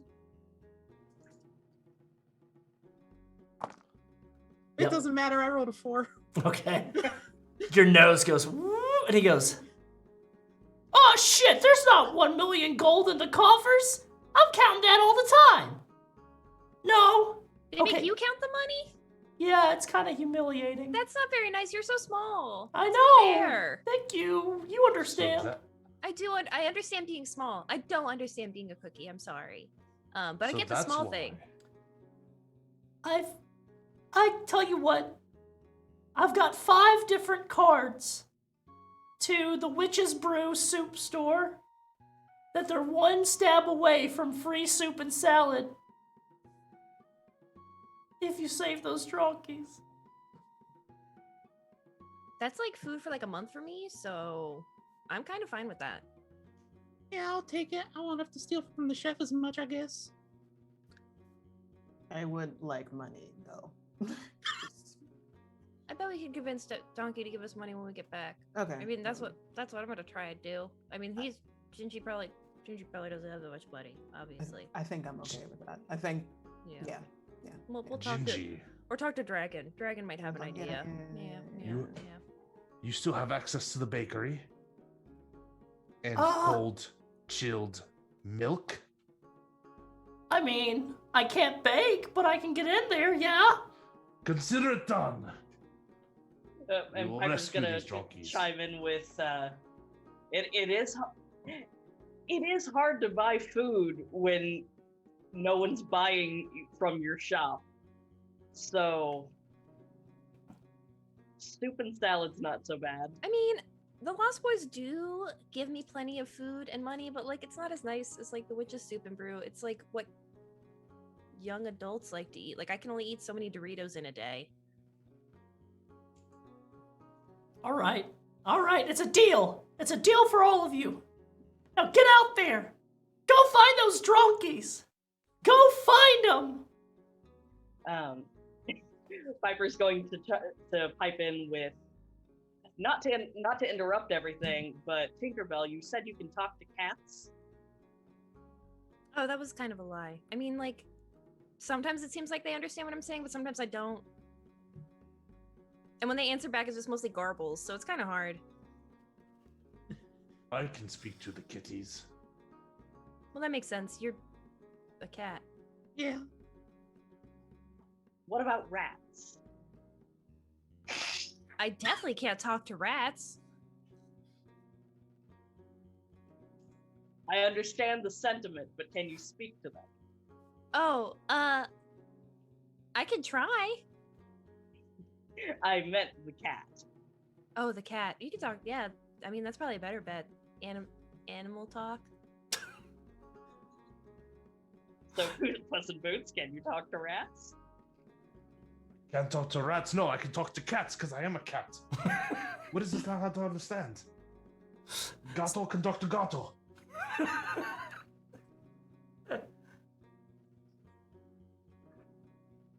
Can you talk to rats? Why are we talking about who's talking to who?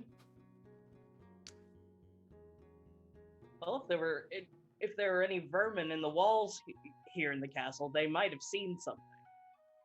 I can summon them, but I can't exactly talk to them. Can they understand you?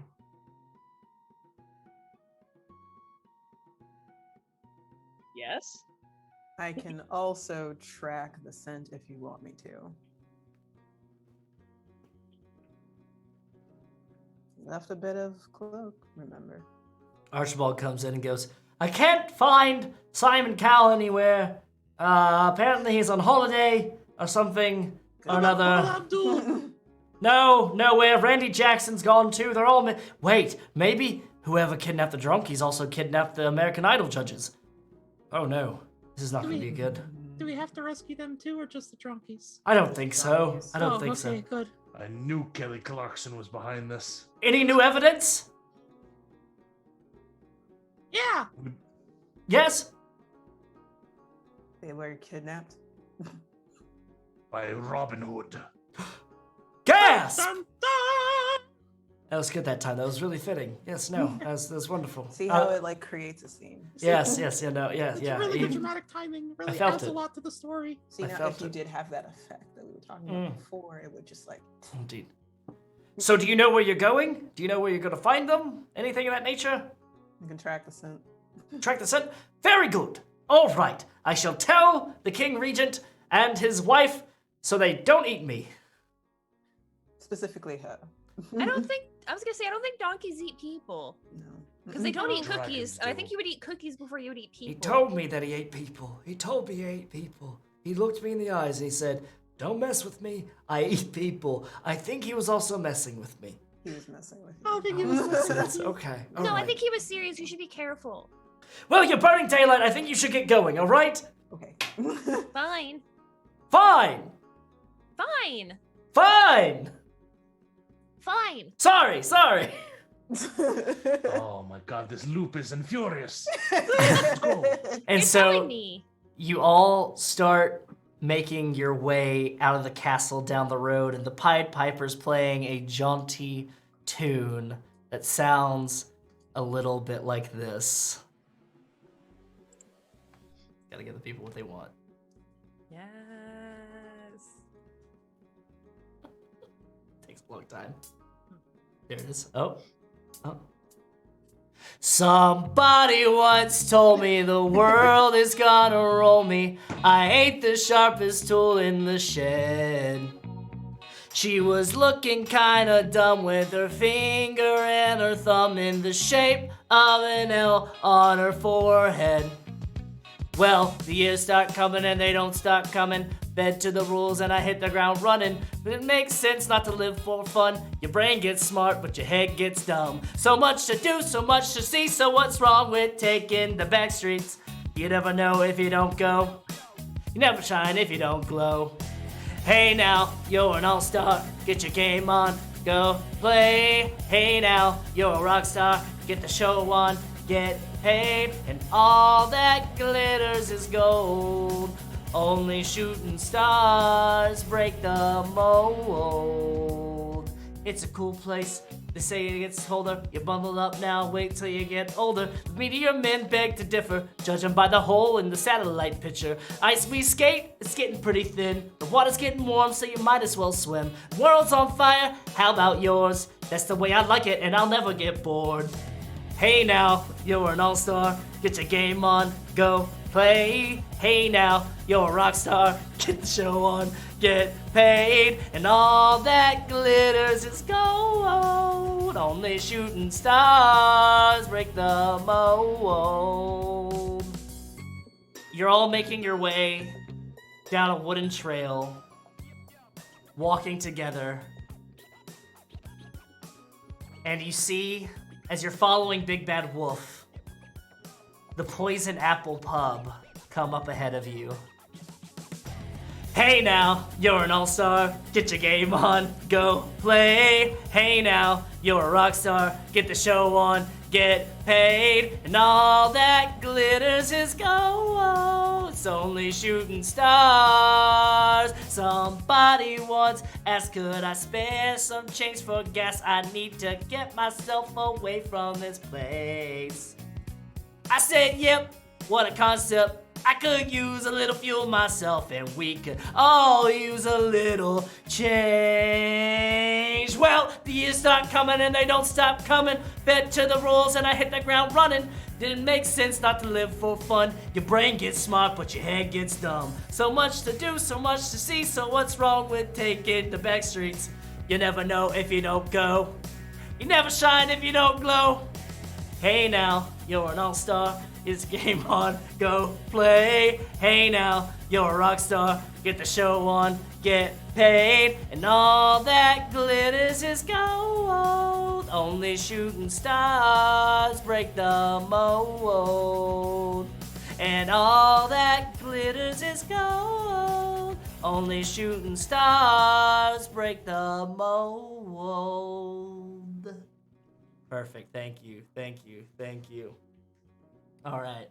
You find yourself outside the Poison Apple Pub where you can hear that music kind of dying down a little bit. And you hear a, oh, yes, one more time, play us another song, ah! And you hear plates smashing and cups flying all around the place. And you hear a, stop it, you gotta stop it. This is an establishment, all right? I pay insurance for this place. What are you all doing? So... No, go ahead, Pinocchio. You go ahead. No, you. You No, go ahead. You go ahead. Wolfie, so is this where the trail leads? That's all I'm gonna ask. Do I roll to like track or no? I'll tell you right now, just from your roll that you got, this is exactly where it leads. Where the trail This is leads. where it is. Okay. Yeah. It probably goes off somewhere else, but it's been raining heavily, like out here. So, but this is kind of like the general area. Yeah. Well, this is where the scent leads, I guess. So I guess we can give it a try in there. It's really loud though. This is where like bad guys hang out, right? I mean, with a name like Poisoned Apple. Are they gonna let us in? Well, are they gonna let some of us in? Just follow my lead. I know my way around these criminal establishments. All right. Sounds fine enough to me. Lead the way, Tinkerbell will Puss. Tinkerbell will perch herself on your hat. Perfect.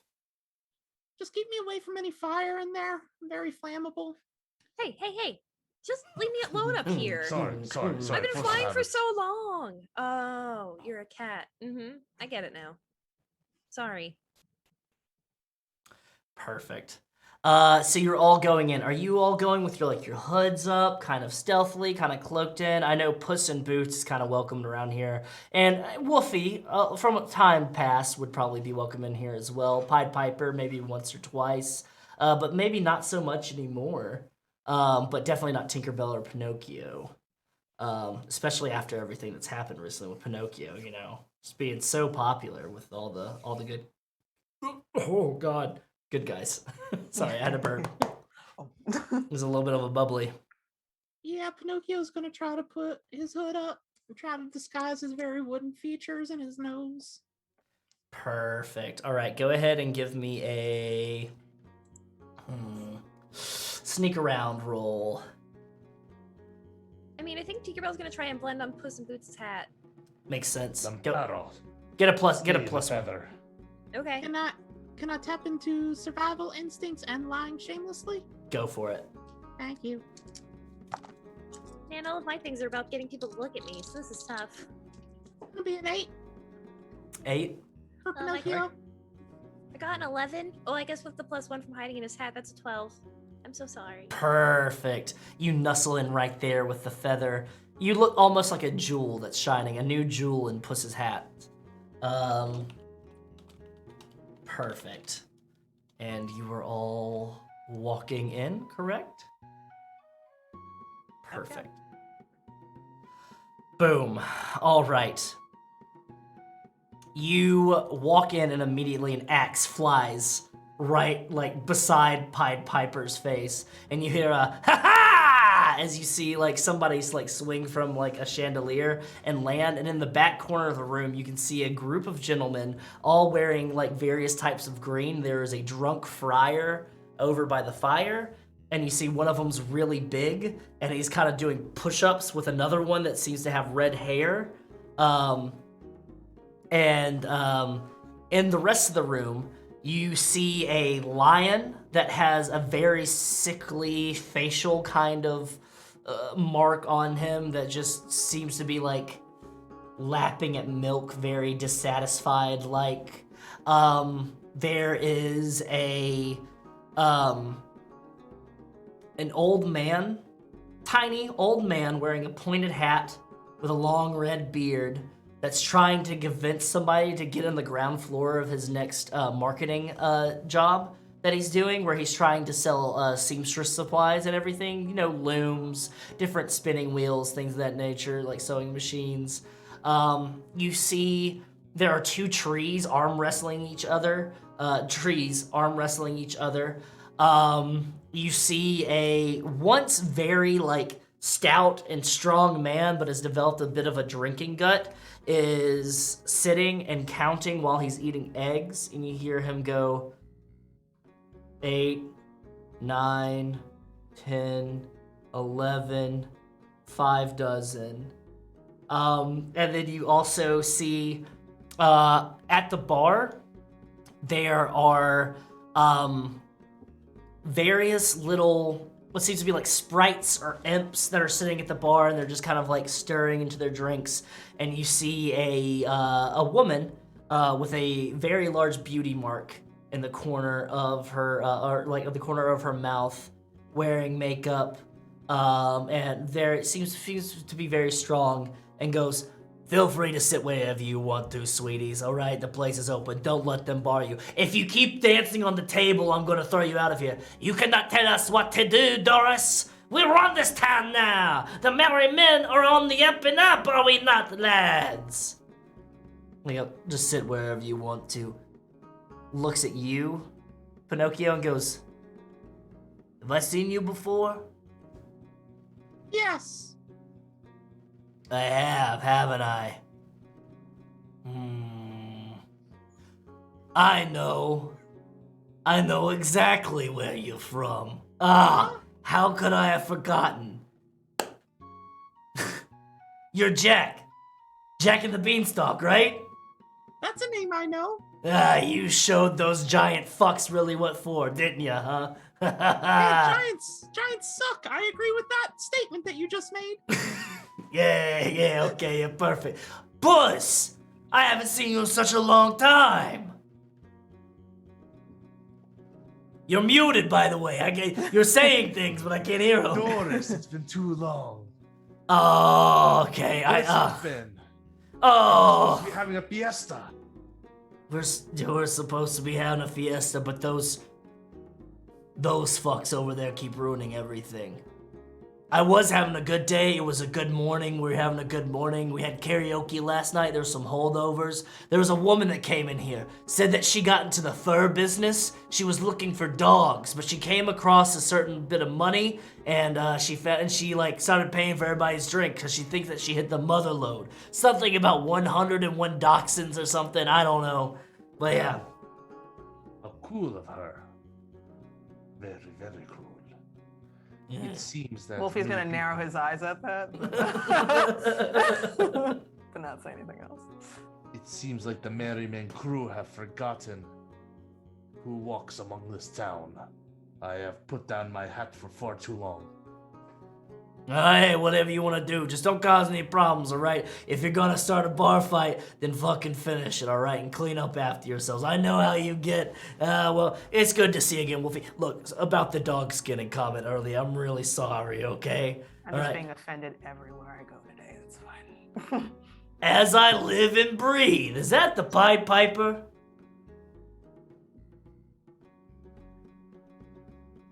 Hey Doris, how you doing? I'm doing all right. You drowned any kids recently? No, not recently, Doris. Oh, sorry. Allegedly. I wouldn't want to get sued or anything. Well, go ahead, sit down. We'll have one of the beer maidens come ahead and get your orders. All right, kids? 5 milks, please. 5 milks, nice and warm, just for you. All right, Puss? Got it. And you Gonna have love it. the run-of-the-mill of the poison apple. You see in the corner, Puss, the piano starts playing, and you look over and you see Captain Hook, and he kind of nods to her. He goes, "I like my town with a little drop of poison."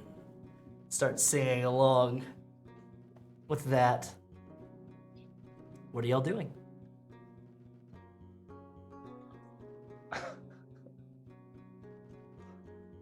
I look over at the merry men. If you run this town, then certainly you know the rules of the poisoned apple. One of them turns around, and you can tell that it's a gentleman that was playing a lute and goes, "What? Who is this that is speaking to me? Is this a shat in a hat? More like a shit in a hat. Am I right, boys?" The rest of them start like laughing along with him. Goes, "Go along, kitty. Find some yarn to play with." Be careful, this kitty has claws. And I like show off my claws. And one little sleep, and you're merry men. Well, you won't be having any merry children after that. Go ahead and roll a convince for me, please, sir. All right, I'll use my Can I use my? I'm not trying to be charming. I guess can I use limitless energy in my dapper dueling hat? Yeah, sure. Yeah. Go for it. Fuck it, it's a one shot. That is an 8. An 8?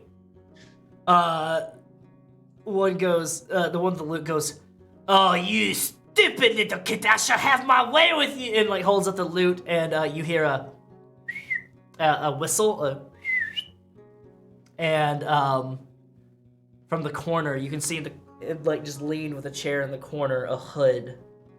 A little bit of it's tattered off in the corner that has seemed to be caught from something.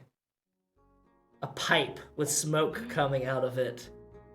goes, "Oh, no. Alan O'Dell.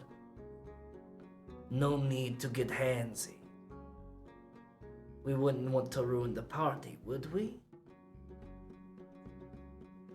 And lean forward, the hood falls back, and you see Robin Hood, but he's not wearing his hat with the red plume anymore. He's kind of upgraded to a bandana that has a skull on it, and he's wearing an eye patch, and he's got his pipe in his mouth, and he goes,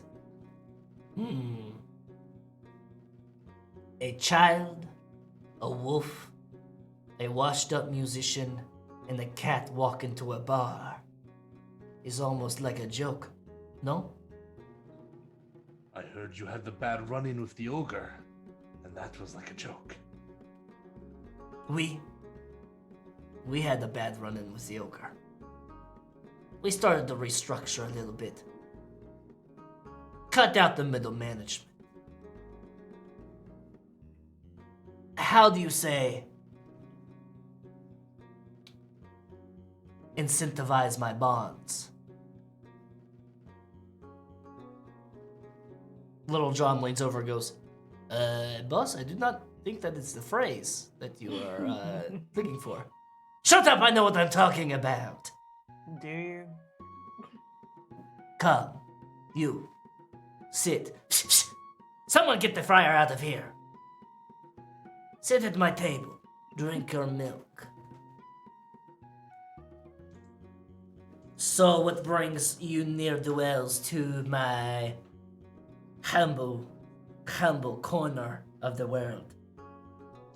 And why do you bring a child with you? Pointing at Pinocchio. Pinocchio nudges Pied Piper. It's like, did you hear that? He called me a child like I'm a real boy. Did you hear that? Piper's gonna nod and kind of give a smile and roll his eyes and kind of Pinocchio on the shoulder. Don't pop a Woody now.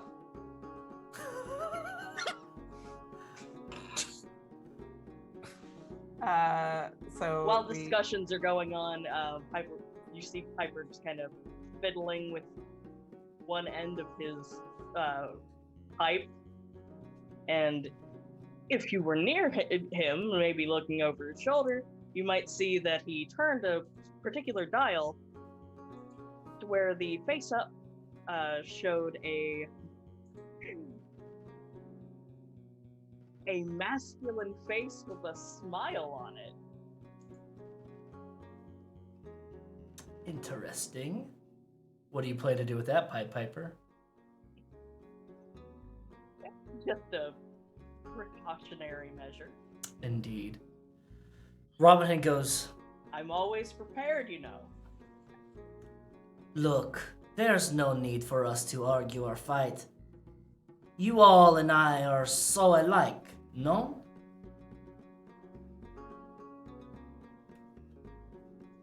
So like Wolf while he's trying to look cool. He does like he tries to do like the nose stuff with his pipe, smoke and everything. While he's trying to look cool, Wolfie is going to sniff to see if he smells the kids on any of them specifically, and then do tracking, like do track play and sniff out the truth, and investigate what that is. Yes, exactly. Go ahead and give me that roll.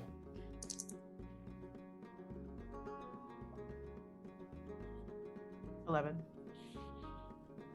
11. You know that smell from anywhere. It smells like a little bit of donkey and a little bit of sulfur, and it seems to be coming from a back room. A back room that's all too familiar to Puss. Robin Hood goes, "So Puss, you getting out of the hero game? Going back to what you originally were doing?" I wonder if Puss is frozen. Oh no, Puss is here. Puss? What brings you around these parts? It seems that I have been given a job to fix a violation of our outlaw code. our outlaw code. You, as anybody knows, there's no honor amongst thieves. Yes, but even I know that I would never, ever involve women or children. You wouldn't happen to know anything about that, would you? I wouldn't believe so. Kidnapping's not really my game. I prefer coin. Do I have coin on me? You do. You have a lot of coin. I drop like 3 coins specifically Mm-hmm. on the table, like playing around in my hand. So if I were looking for information, how many of these would it take? Those are a good start. Money's always good. What are you looking for? You and your friends. And he kind of like looks at Pinocchio. And Pinocchio, Little John is staring at you. And you see he's trying to do the mental gymnastics of figuring out if he's seen you before or not. Pinocchio just kind of pulls his hood down a little bit. Just a Sure. smidgen. Draw a portrait. It'll last longer. Go ahead and roll me a convince roll there. We'll intimidate roll there. Big bad wolf. I want to use my big wolf eyes on that one. Mhm. 7. 7. Little John goes, "Ugh," and Robin pulls up a hand and goes, "So, what do you need? Info. It's yours. It's here for you."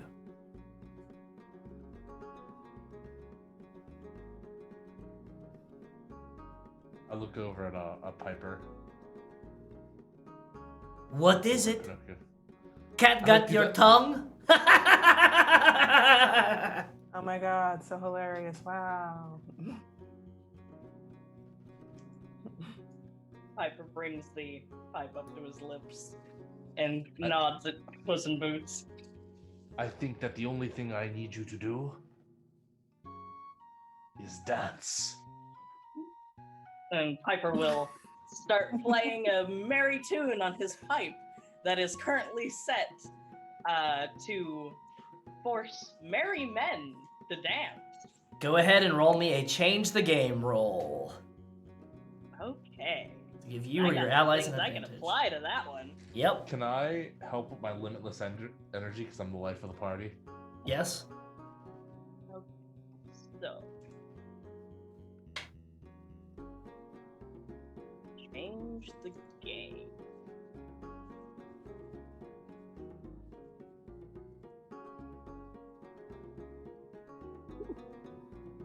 Okay, so that's a 9 before applying anything. And I can apply makes people dance, my Okay. species knob, Okay. and Life of the party. That's another one. Yep. life So that's of 12 party. plus. Well, we're at 12, so Yep. 12 plus. So, yeah, no. You start playing a jaunty tune. A very, very jaunty tune. And all of the merry men begin to stand up and dance wildly. And Robin Hood's going, "What are you doing? You fools! No, what are you doing? What magic is this? Pad pepper! What is going on? Oh no!" And then he starts standing up and like dancing and like doing like the Carlton all by himself and everything like that. They're all dancing. He goes, "Make it stop, please! Please! I'm not ready to dance yet. I do not have my dancing shoes on." Wolfie's gonna like tear up and go towards that back door as that's happening. You go out towards that back door, you bust it open, and you are in a room that seems to have had a garage addition attached to it. And you see a cart starting to pull away. and you see somebody wearing a hooded cloak, a green cloak that has a tatter cut out of it. And in the back of the cart, you see the 6 dronkies all tied up. And they look at you and their wings are tied together. And they look at you and their eyes go wide as the cart starts to pull away. And with that, we're going to go to a quick break, 5 minutes, no more than that, so we don't go too long. And then we will finish our tale here soon. Somebody once told me the world is gonna roll me. I ain't the sharpest tool in the shed. She was looking kinda dumb with her finger and her thumb in a shape of an L on her forehead. Well, years start coming and they don't stop coming. Fed to the rules and I hit the ground running. Didn't make sense not to look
we are back with more Shrek 2.5 taken far, far away with our wonderful cast here. Just to let you know, we are taking donations for the Trevor Project. If you feel the need to want to donate, we already have some wonderful incentives that are taken in. Oh God, burpee baby! I'm sorry, I had some seltzy water, so it's got me fucking all over the place. But thank you to everybody that's donated so far. This far is great, fantastic. So. Where we started out, or left off, the merry men were all dancing due to the Pied Piper's song. On top of that, Big Bad Wolf busts into the back room to see that it had been changed. What used to be Puss in Boots' office has been changed into a garage of some sorts. And there was a cart that was driving off with a hooded, cloaked figure on it that had the 6 drunkies in the back, all tied up, nowhere to go. The merry men are dancing, and they're trying to stop dancing with Pied Piper. What are the rest of you doing?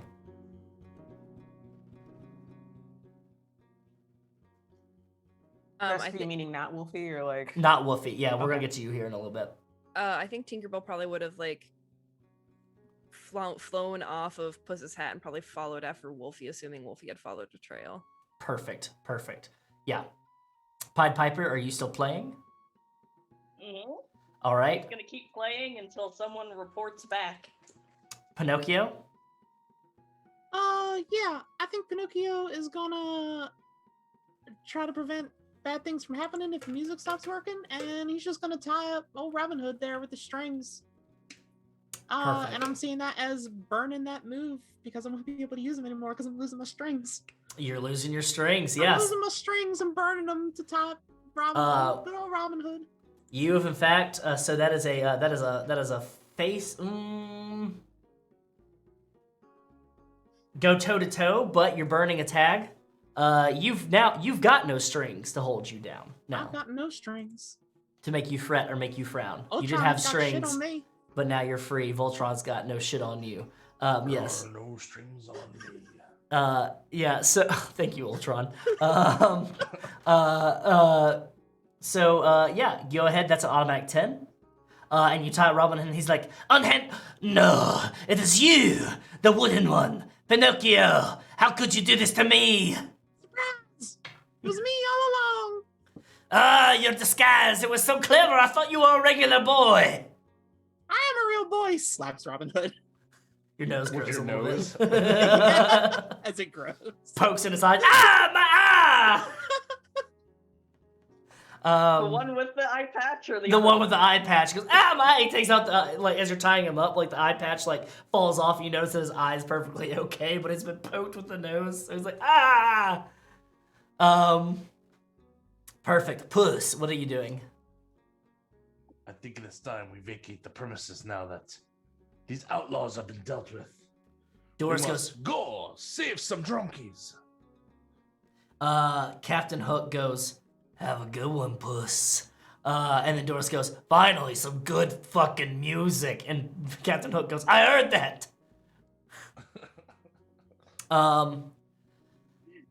Big Bad Wolf, you see the cart driving out. Tinkerbell, you see the cart driving off. Puss, you slide in and you see the cart driving off. What are you all doing? I am going to I was gonna breathe in deep, so a reverse of what I normally do, which is blow the house down. Okay. I'm gonna bring the dronkies to me, and I'm also gonna utilize my vocal exercises because like you need to be able to talk good in the profession, or the profession that like the wolf tried to get into and sucked at. So I'm gonna do both of those. Perfect. Yeah, let's go ahead and do a. Oh my god, double sixes. Yeah. Yeah. So Stars, yeah. You just and you just start pulling in all this air and stuff like that, and you see the cart slow, and you hear whinnying of a horse, and it gets dragged back, and then the dronkies start coming towards you, all of them, and the cart gets pulled back too, and you can see the hooded cloak is flying back towards you. I need Tinkerbell and Puss in Boots to give me a face danger as these carts and stuff are flying back at you. So give me a face danger roll, please. Give it all you got. Cool. Sorry in advance. Is this because shrapnel is like, or like the cart and things are The coming cart at us? is like it's like breaking apart as it's flying back at you and everything. So Tinkerbell is a sparkling protector, and she can provide cover for others and deploy an emergency bubble, which is a pretty sparkling bubble made out of pixie dust, but it can repel things. Mhm. Can I add bonuses for that? Of course you can, yeah. Cool.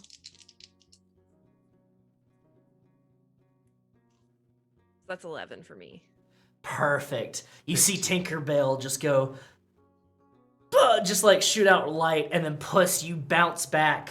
You like back handspring back into the bubble and start catching the dronkies and everything as they're falling back. Pied Piper, you see a glowing radiant light come back, as well as you do, Pinocchio, as you're tying up, and you see the rest of the merry men are trying to dance. They're getting really tired. And you see a body slump against the bubble shield and slide down, facing away from you. And things die down as finally Big Bad Wolf stops breathing in. And the body is just kind of sitting on the outside and trying to scramble up and looks kind of dazed and is starting to move around a little bit, trying to catch their bearings. Good job, Lobo. It is Thank time you. to see you. Who was our kidnapper? The bubble. Do you drop the bubble, Tink? Yeah, she'll drop the bubble once everyone's safe. Stand up and you see it's like this green hood, and it looks like some like dark clothing, gloves, everything, and the hood is very covering up everything, very shadowed. Is anybody unmasking our villain? Yeah, that post. Wait till we're all huddled around. Yeah. Yeah. Wait, so we're all Yell go over gonna there. do a Scooby Gang reveal? Yeah. Yes. We Definitely. gotta say it all together once we find out who it is. And you pull the hood off, you yank it away to see another hood. But this one is black and it has eye holes in it. And he goes, please don't hurt me. Felonious. Dun, dun, dun. Thelonious, why did you kidnap the dronkies? You look like you were gonna say something, Pied Piper? Piper did the dun dun dun along Okay. with Pinocchio. That time. Pinocchio that time, perfect. Thelonious goes, well, I mean, I did, but I didn't, you know? It's been kind of hard for me out there now that Lord Farquaad's gone. I was doing a lot of different work. There is no didn't. You just did it. You have the cart. There is no or. Okay, but like, I didn't do it by myself at all. There was others involved. Name your conspirators. It's a conspiracy, that's what it was saying. Okay, so there was the Merry Men, and then there was me, and then there was the one-legged man. Can you be a little more descriptive? There's you I mean know Hook? there's like a cookie that has one leg. Yeah, that Captain Hook guy, if he's still around. Very piratey vibe, you know. Yeah. Yeah, he's right behind us on the piano. Oh no, I've Is never it met there? him. He just paid me in dead drops and said, your patron, the one-legged man. Wha- So no, Surprised you- how did you even get this job? Well, I was hanging out in a bar and then like flashback and you see Thelonious just like looking sad with like a strawberry daiquiri in front of him. Just like there's this straw and everything like that and goes, He seems like a daiquiri kind of guy. things have been so lonely since Lord Farquaad's been away. And Doris goes, cheer up, Thelonious. Somebody will need work for an executioner soon. It's kind of hard when all you can do is take heads off. I was working for Bluebeard for a while, but he likes to do it himself, you know. Because Doris goes, don't I ever? Touches her neck and then just walks off towards the back. and you see the door opens, and then you hear a tapping of something against wood, and a very covered hood character sits and goes, "You seem down." "Yes." "You look like you could use some work." "How could you tell?" "Because, well, you see, let's just say I know you." Oh, okay. My name's Thelonious. What's your name?" "That's not important right now. You can call me the one-legged man." "Oh, it's kind of long. Can I just call you man?" That's fine. That's not important. What I need you to do is I need you to get some help. Slides a bag of gold across to him. And, kidnap some dronkies for me. "Well, what's a donkey? Is that like a donkey with a drake?" No. It's a donkey. Or is it a donkey with a drapple? Is it a drapple-colored donkey? What the hell is a drapple? Well, it's so when you take an apple, and then you take drugs, and you eat the apple, and you take the... I don't need to know about that right now. "Okay, fine. Whatever you say." Goes, "Just take this payment, and I'll make everything right for you. Everything right for everyone." "Okay, this is a lot of coin." And he turns, and the person is gone. Vanished out of thin air. Nothing but a hood left behind. And that's all I know. That's all I remember. Can I roll to see if he's leaving anything out? If he's giving us the whole truth? Go ahead and give me a investigate check, please. All right. And I'm gonna tag a liar for that one. Perfect. Ooh, that's an 11. You normally can't read Thelonious's face because it's covered in a bag. It's covered in a hood. Right. Nobody's really seen Thelonious's face before, but you can tell just by the tone of his voice that he seems to be pretty earnest and honest. He goes, This is where he wanted me to drop them off," and he puts a card down, or holds up a card to you. What's the card say? You say it says, "Muffins and more, made specifically by the Muffin Man." Oh, dang, Piper, you were right. We should go into the Muffin Man from the beginning. You were dead on from the start. Goddamn. Wait, doesn't the Muffin Man have both of his legs? I don't know. The Muffin Man? Yeah, the Muffin Man. The one that lives on Dreary Lane. Oh. He was married to the Muffin Man. The Muffin Man? You get it.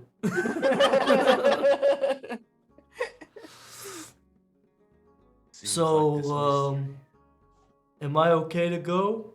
No, you go to jail now. That's how You've this committed a works. crime. Oh, good. 3 hots and a cot, finally.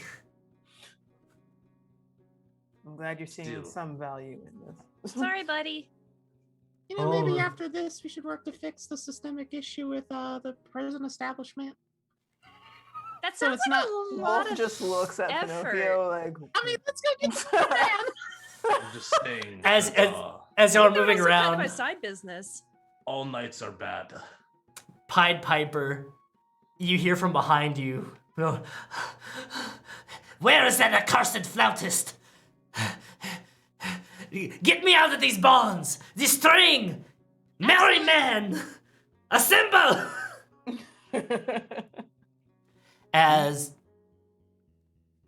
Are you going to do battle with the merry men who have stopped dancing? Actually, Piper's just going to pull up his pipe and just quickly pipe out, "You know I can just start playing again, right?" Roll me a convince So- roll. Miss Master, really quick, while that's going on, we have the I rolled dronkies, right? boxcars.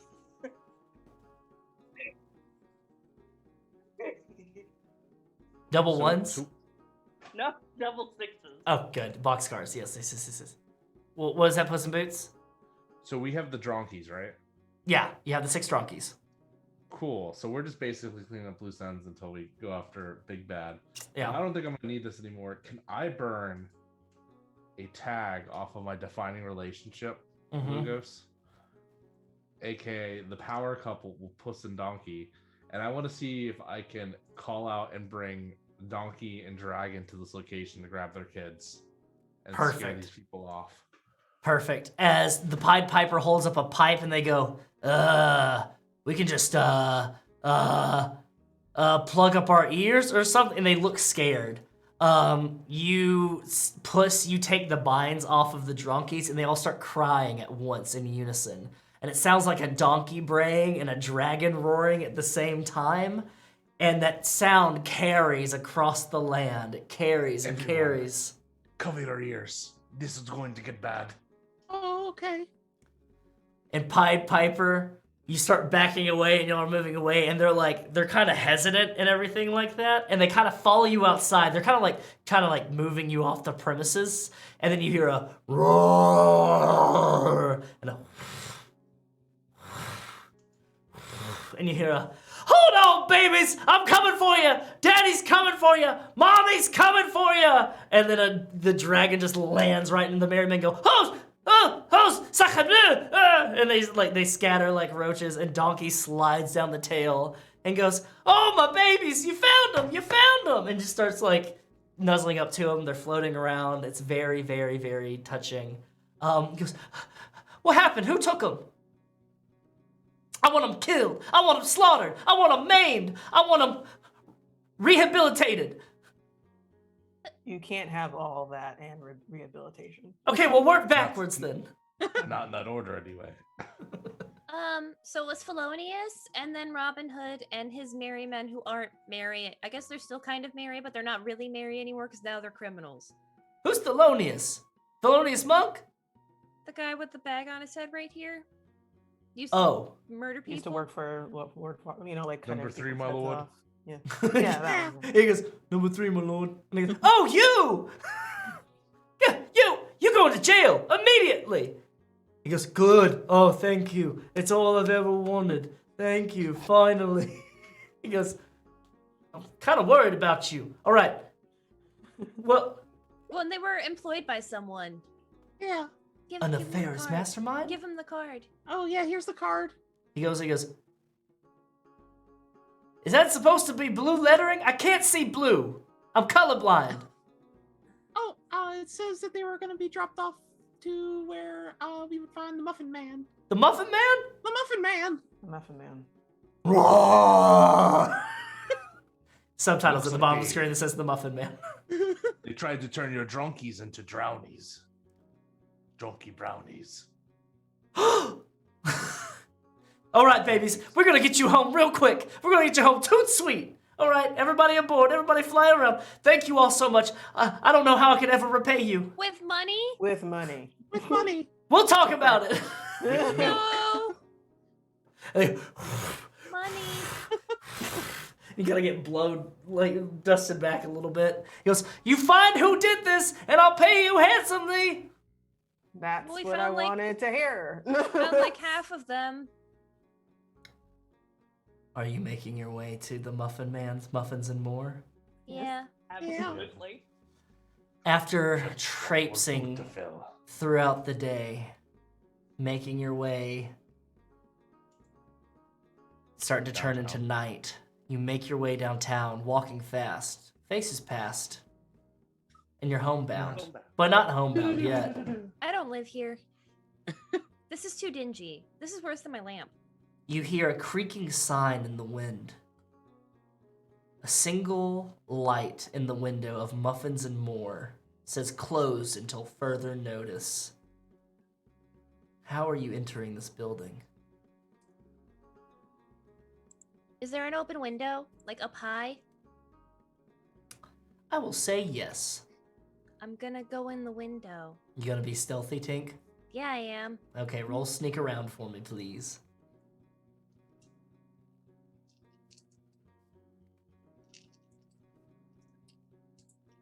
I was gonna say, would this be secret vantage point or not exactly? Or Uh, flight? I guess We'll flight. say flight. Okay. Flight works. I finally rolled bad. That's a 4. 4. Yep. Tink, Mm-hmm. you fly up into the window, and you get in, and you realize at the last moment that you fly right into flypaper. As you get stuck to it, your arm and your leg get stuck to flypaper. This is the worst.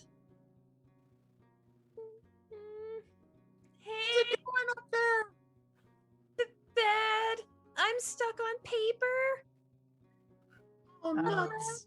for flies, and I'm definitely not a fly. This is kind of offensive at this point in time. Yeah, right? I It's like this absolutely. whole night. There's been microaggressions against us. Yeah, seriously. Jesus Christ. That's a very good point, Pinocchio. What are But the rest of you doing? I'm stuck. Just take a stuck.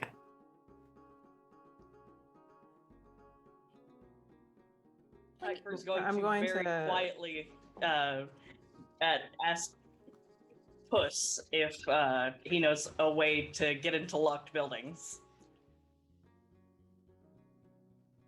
You're muted. You mean every kitten has its claws?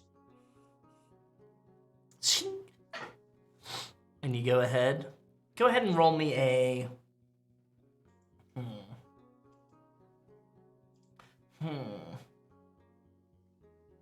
Sneak around roll. Okay. Utilize your tags. It's 11. 11. 11 it is indeed. Perfect. You really quickly claw in, twist, claw out. The door creaks open slowly. And I would like to invoke my own little fall as I look and I go, see, no one heard us. And then you just see Puss like put his hands around his neck and go, oh no.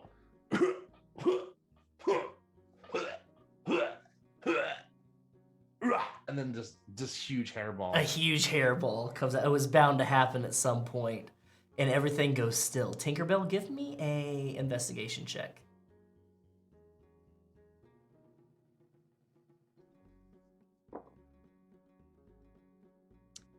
That's a 7. You hear a clattering of baking pans from the back towards the kitchen of this muffin shop after the hairball goes off. Hurry up, they're in the kitchen! Wolfie's gonna like go four-legged and then sprint in. You sprint in. The rest of you are following, except for Tink, who's stuck on flypaper. You run in, and you bust through the kitchen doors, and you see this massive kitchen with these massive ovens that have trays and trays of different muffin molds and cookie molds and everything like that. And you can kind of see, backlit by a huge oven with flames rising out of it, you see a hooded, cloaked figure that kind of turns, and it's silhouetted. So you can't really tell who it is, and you can see there's like one peg leg and goes, my, you figured it out. You foiled my plan. Or at least you think you did.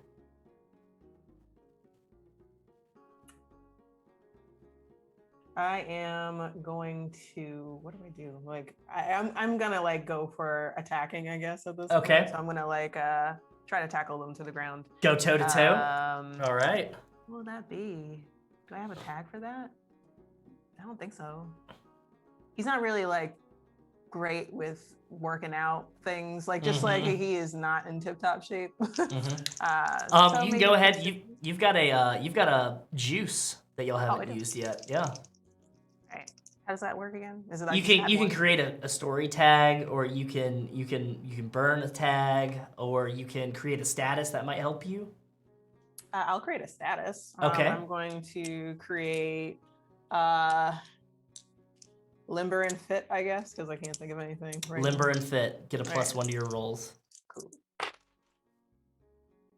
9. 9. Mhm. You run across the room and goes, oh wait, no, and you tackle, you tackle into the body, and you can feel it fall apart around you. And you like move around. You're like "Hurr," like a dog trying to like move around, stuff like that. And you can kind of get tangled up in the cloak a little bit. And you're like "Hurr," and then like the oven shuts and the lights kind of settle, and the rest of you can see except for Tink. Somebody's gonna help Tink down. Yeah, I really need to help Tink. You see in a pile, you see 3 little pigs, 3 blind mice, and Gingy, all with like different kind of like prosthetics and things, like this contraption that they were doing, like a hooded kind of figure kind of thing with. And you hear the, "Oh no, I think my leg, it is broken. Oh, shut up. I think my leg, it is broken. Oh no, ugh, my lieblings, I think both of my legs are broken." What is this sad display? And you see the mice are going, "Oh dear, what's happened? Oh, I think we've fallen over. Oh my goodness. Oh. And you see one of them start walking towards another open flame. And then Gingy goes, "Oh, don't do that." He goes, oh gosh, all right. And you can see, kind of like scrambling around, and then holds up like something that looks like a voice changer and goes, "You didn't see anything here. This is all an illusion. It's magic. It's fairy magic. Oh shit." All right, and Gingy, the big bad explain wolf is- yourself. I'm gonna pick him up by like taking his little claws and like I'm not gonna pick him up by the gun drop. That's just rude. But like there's no like shirt, so I'm just gonna like pick him up by I guess the top of his head. Top of his head goes, "Whoa, let me go." Oh. So what was this about? Okay. If you put me down, then I'll let you know. I don't trust you. You've got me. Red-handed. There's nowhere I can go now. Still not putting you down. you can just talk here. Yeah. Are you sure? I'm Not fine. even for a gumdrop button? He makes a Would face you like because to dance, anything sort of Gingy? No, don't make me dance! I don't want to dance! I'm not a rat! I'm a gingerbread man! I'm not a rat! Don't make me dance! Okay, fine, Then fine. start talking. Okay, fine. Okay. I'm gonna cut down Tink. You cut down Tink. Brings down. Okay, so it was the Muffin Man. No, it wasn't. Oh, I know what you're jeez. trying to do. Oh, jeez, that usually works. All right, fine. Okay. All right. Okay. Fine, you caught me. So, ever since I lost my little gingerbread leg and my gingerbread friend Mongo, I've been really lonely. And sometimes I would hang out with the drunkies. Those disgusting, stinky drunkies. All they would do is try to nibble at me, or try to toast me, or try to put me into milk. They're so mean, and Donkey doesn't do anything to teach them how to do better. So I figured, you know what? I'm gonna do it in one fell swoop. We're gonna help out some friends of mine. Looks over at the little pigs. Goes, our houses are broken down, and we need some money to be able to, build them back together. And the 3 blind mice go, we would very much like to get LASIK surgery, please. Is it you, Gerald? Gerald, come to my voice. Gerald? Yes, Harold, I can hear you. And Gingy goes, and I was gonna get a new leg, and I was gonna get a new, friend.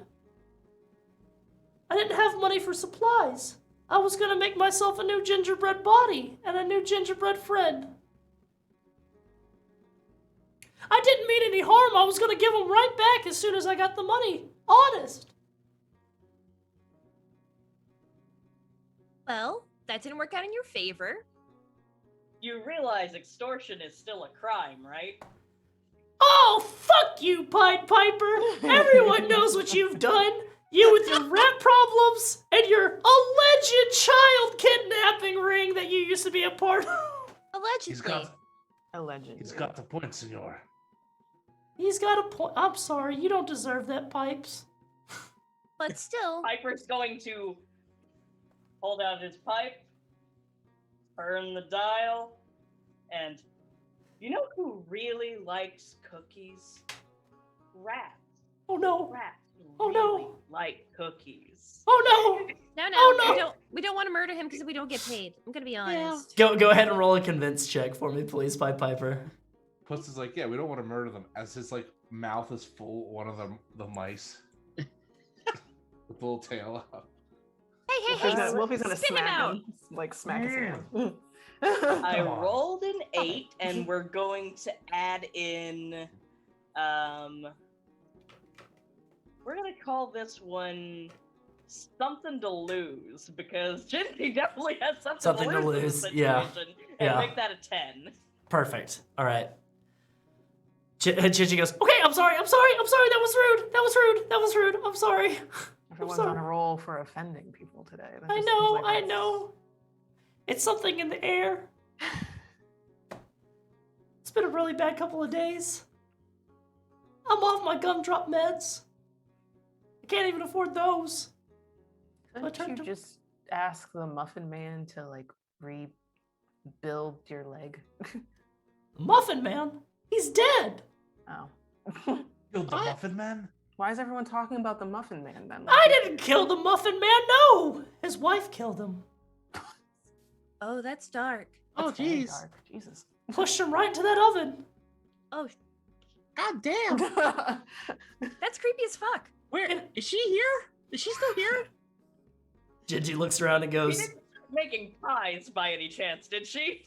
Oh Gingy. man, I think I had a bite of a pie back at the Poison Apple.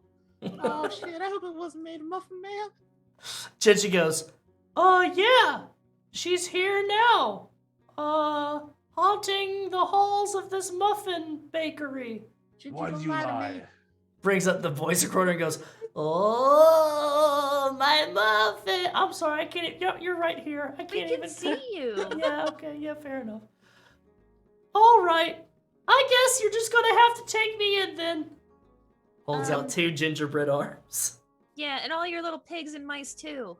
Oh, we are victims of circumstance. We were extorted too. Ach yeah, we were extorted too. No, you weren't. How were you Wolfie, extorted?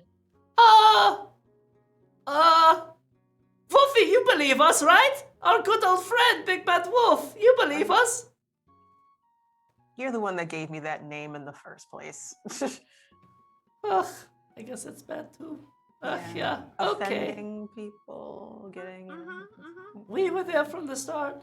Yeah. They were just attempting to better their life. I mean, I Uh, can understand that, an outlaw like me. Hello, we did not understand that there was. Did you say extortion? And the 3 blind mice finally get together and like you're kind of like holding on to each other and go. We were trying to well, you see, we were trying to get home, and we kind of wandered in here, and we heard Gingy, and we're like, oh, gingerbread man, old friend, perfect. Are we home? And gingerbread kept on saying that we were home, and it smelled like muffins. But that wasn't home. And so we just kind of hung out for a little bit. We didn't really know anything. Can we You go? just said that you were trying to get LASIK surgery. Yeah, you literally gave us a reason for why you would need money. Yeah. I mean, everyone needs money. Don't you all need money? Of course we do. Yeah. Yeah. We get money by turning you in. So there's that. Correctamundo. All right, well, good luck finding manacles that are small enough for these mouse hands. And they're like, go, boys, scatter. And they start trying to scatter. And they You like, go for one of them. yeah, you catch one of them. One of them walks into a chair leg. And the other one's like, Harold, Gerald, where have you gone? I'm scared. Yeah, I was just very like, tough. I could make them dance, but I don't think I even need to. No. Yeah, I think it's a waste of resources. I think we just have to go turn them in. Yeah. Yeah. All right. Well, the Muffin Man and his wife kept some manacles in the back if you want to, do this properly. I want to ask why, but I That's don't at the same suspicious. time. Very suspicious. Hey, So don't tell I me. would think. They also I have a wonder what's in the back now. they also have a treehouse swing back there, Oh. Yep, that's simply for trees. Take us away. Absolutely. Because you Just asked like- for it. As we're walking, you just see Puss look back and go, meow. And you all lead the culprits back to the castle. having successfully figured out exactly who had kidnapped the drunkies, who was the masterminds behind it, and a little bit more on the side. Let's go ahead and do a little couple character epilogues before we go away. And I do have one more montage thing to sing that will be our like ending credits, so to speak. Let's start with Puss. You managed to get a little bit more coin on your belt, but what is coin if you have no coin to share with anybody, correct? Of course. There was a particular man that made you an offer you could not refuse. You have to bring in the pan to Captain Hook, and he'll give you information on your dear, dear, sweet paws. So what does Puss in Boots do with his share of the reward money? And also your free soup and salad card to Witch's Brew Soup Shop. He would wander the days looking for Pan, so that he could find his lost lover once more. That is, until the untimely death of the king would send him on another whirlwind adventure to search for a young lad who happened to be voiced by Justin Timberlake in his first feature film.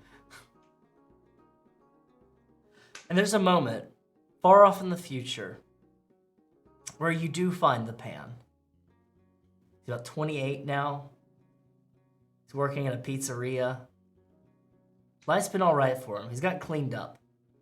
Delivers pizzas now, him and his shadow together. And you see him outside and he's smoking a joint when you come across him. And he just goes, "Sup, ma'am?" And so look at him. I feel like the last thing you hear before Puss like engages is you hear the boots squeak as he steps and he goes, "You know what they say, Peter Pan. It ain't ogre until it's ogre." We cut to the Pied Piper. Finally able to play some music for people other than mice or rats or children. He's found a merry group. What do you do with your share of the reward and your free soup and salad card from Witch's Brew Soup Shop? Definitely gonna go get some free soup and salad. Of course, yes. No, it's excellent. It's the best soup A and salad. celebratory meal for a job well done. Mm-hmm. And then use the funds to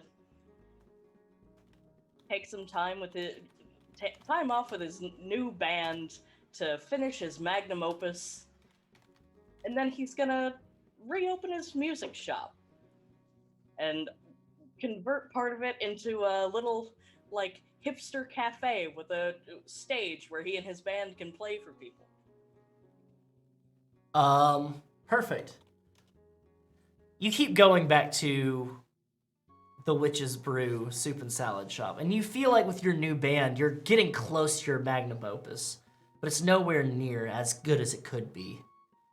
Until one day you hear a pluck of a string and someone go, "Oh shit." And you turn over and you see there's a harp. A golden harp with a figure of a woman on it that was carrying out some soup and salad. And it's dropped the tray. He goes, "Well, this is a mess. Oh, I'm sorry. I didn't mean to get this spilled on you, if anything." And looks up at you. And he's going to put the pipe to his lips and, No, you're fine. As a matter of fact, you're perfect. And she goes, "Your voice. I can hear you so clearly. Your voice is like music." And we cut to Pinocchio. You did have strings, but now you're free. What does Pinocchio do with a share of his money? Pinocchio is actually gonna get in contact with one of his friends that just helped him on this mission, good old Puss in Boots. And Pinocchio has a little job for you, bud. I need you to find that son of a bitch Geppetto and bring him to me. I owed him a favor for selling me to Lord Farquaad, and I intend to collect. I got no strings holding me back no more. And Puss in Boots does some scouting. And you never have Puss in Boots bring him back. You just want to know where he is, because you want the son of a bitch to be surprised by you. Mm-hmm. And you find that in the next kingdom over, the kingdom of not so far away, there's a CB Toys store. And you walk in, Pinocchio, with your hooded cloak disguise, and you see a very sad old man at the cashier register wearing a CB Toys polo with the tag that says Jep on it. And he goes, good afternoon. How can I help you?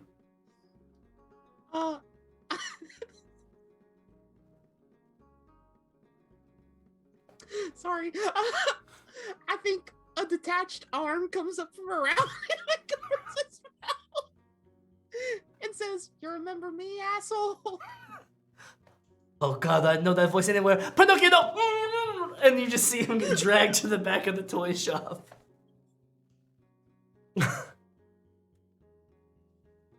Big Bad Wolf. Or just Wolfie. Wolfie. You've got some money. You've got a soup and salad card for Witch's Brew Soup Shop. Mm-hmm. What do you do with it? Well, what I do is, since Little Red decided that she was going to throw her tiny little weight around to try to intimidate me, I'm going to dump that money at her for the rest, like for the rent for the rest of whatever it pays for. Yeah. So I don't have to hear her mouth anymore. And hopefully she doesn't keep on coming around and trying to talk to me, because I do not like this little girl.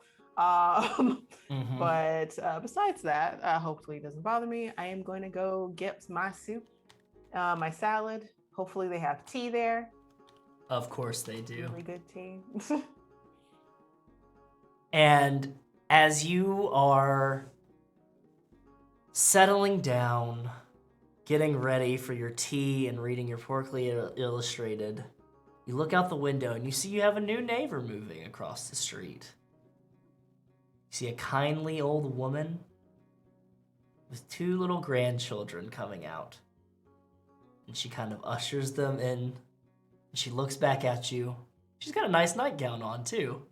Really nice bonnet. Just waves at you. Then turns and walks inside.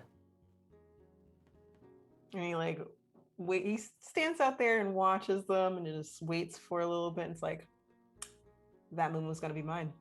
It's going to be mine. And we cut to Tink. Tink, you have your money. You had to have some help carrying it. And you have your soup and salad card, which that's your fucking meal ticket for like the next few months. You know, you're good on soup and salad. What do you do with your share of the riches? So I think the first thing she does is buys a bigger lamp, and then buys a bunch of things to put in the lamp. And now she has a cute little living space inside this lamp. And then she looks at the Lost Boys and says, "You know, I want a bigger stake in this now. We need to get organized if we want to be serious about this pixie dust.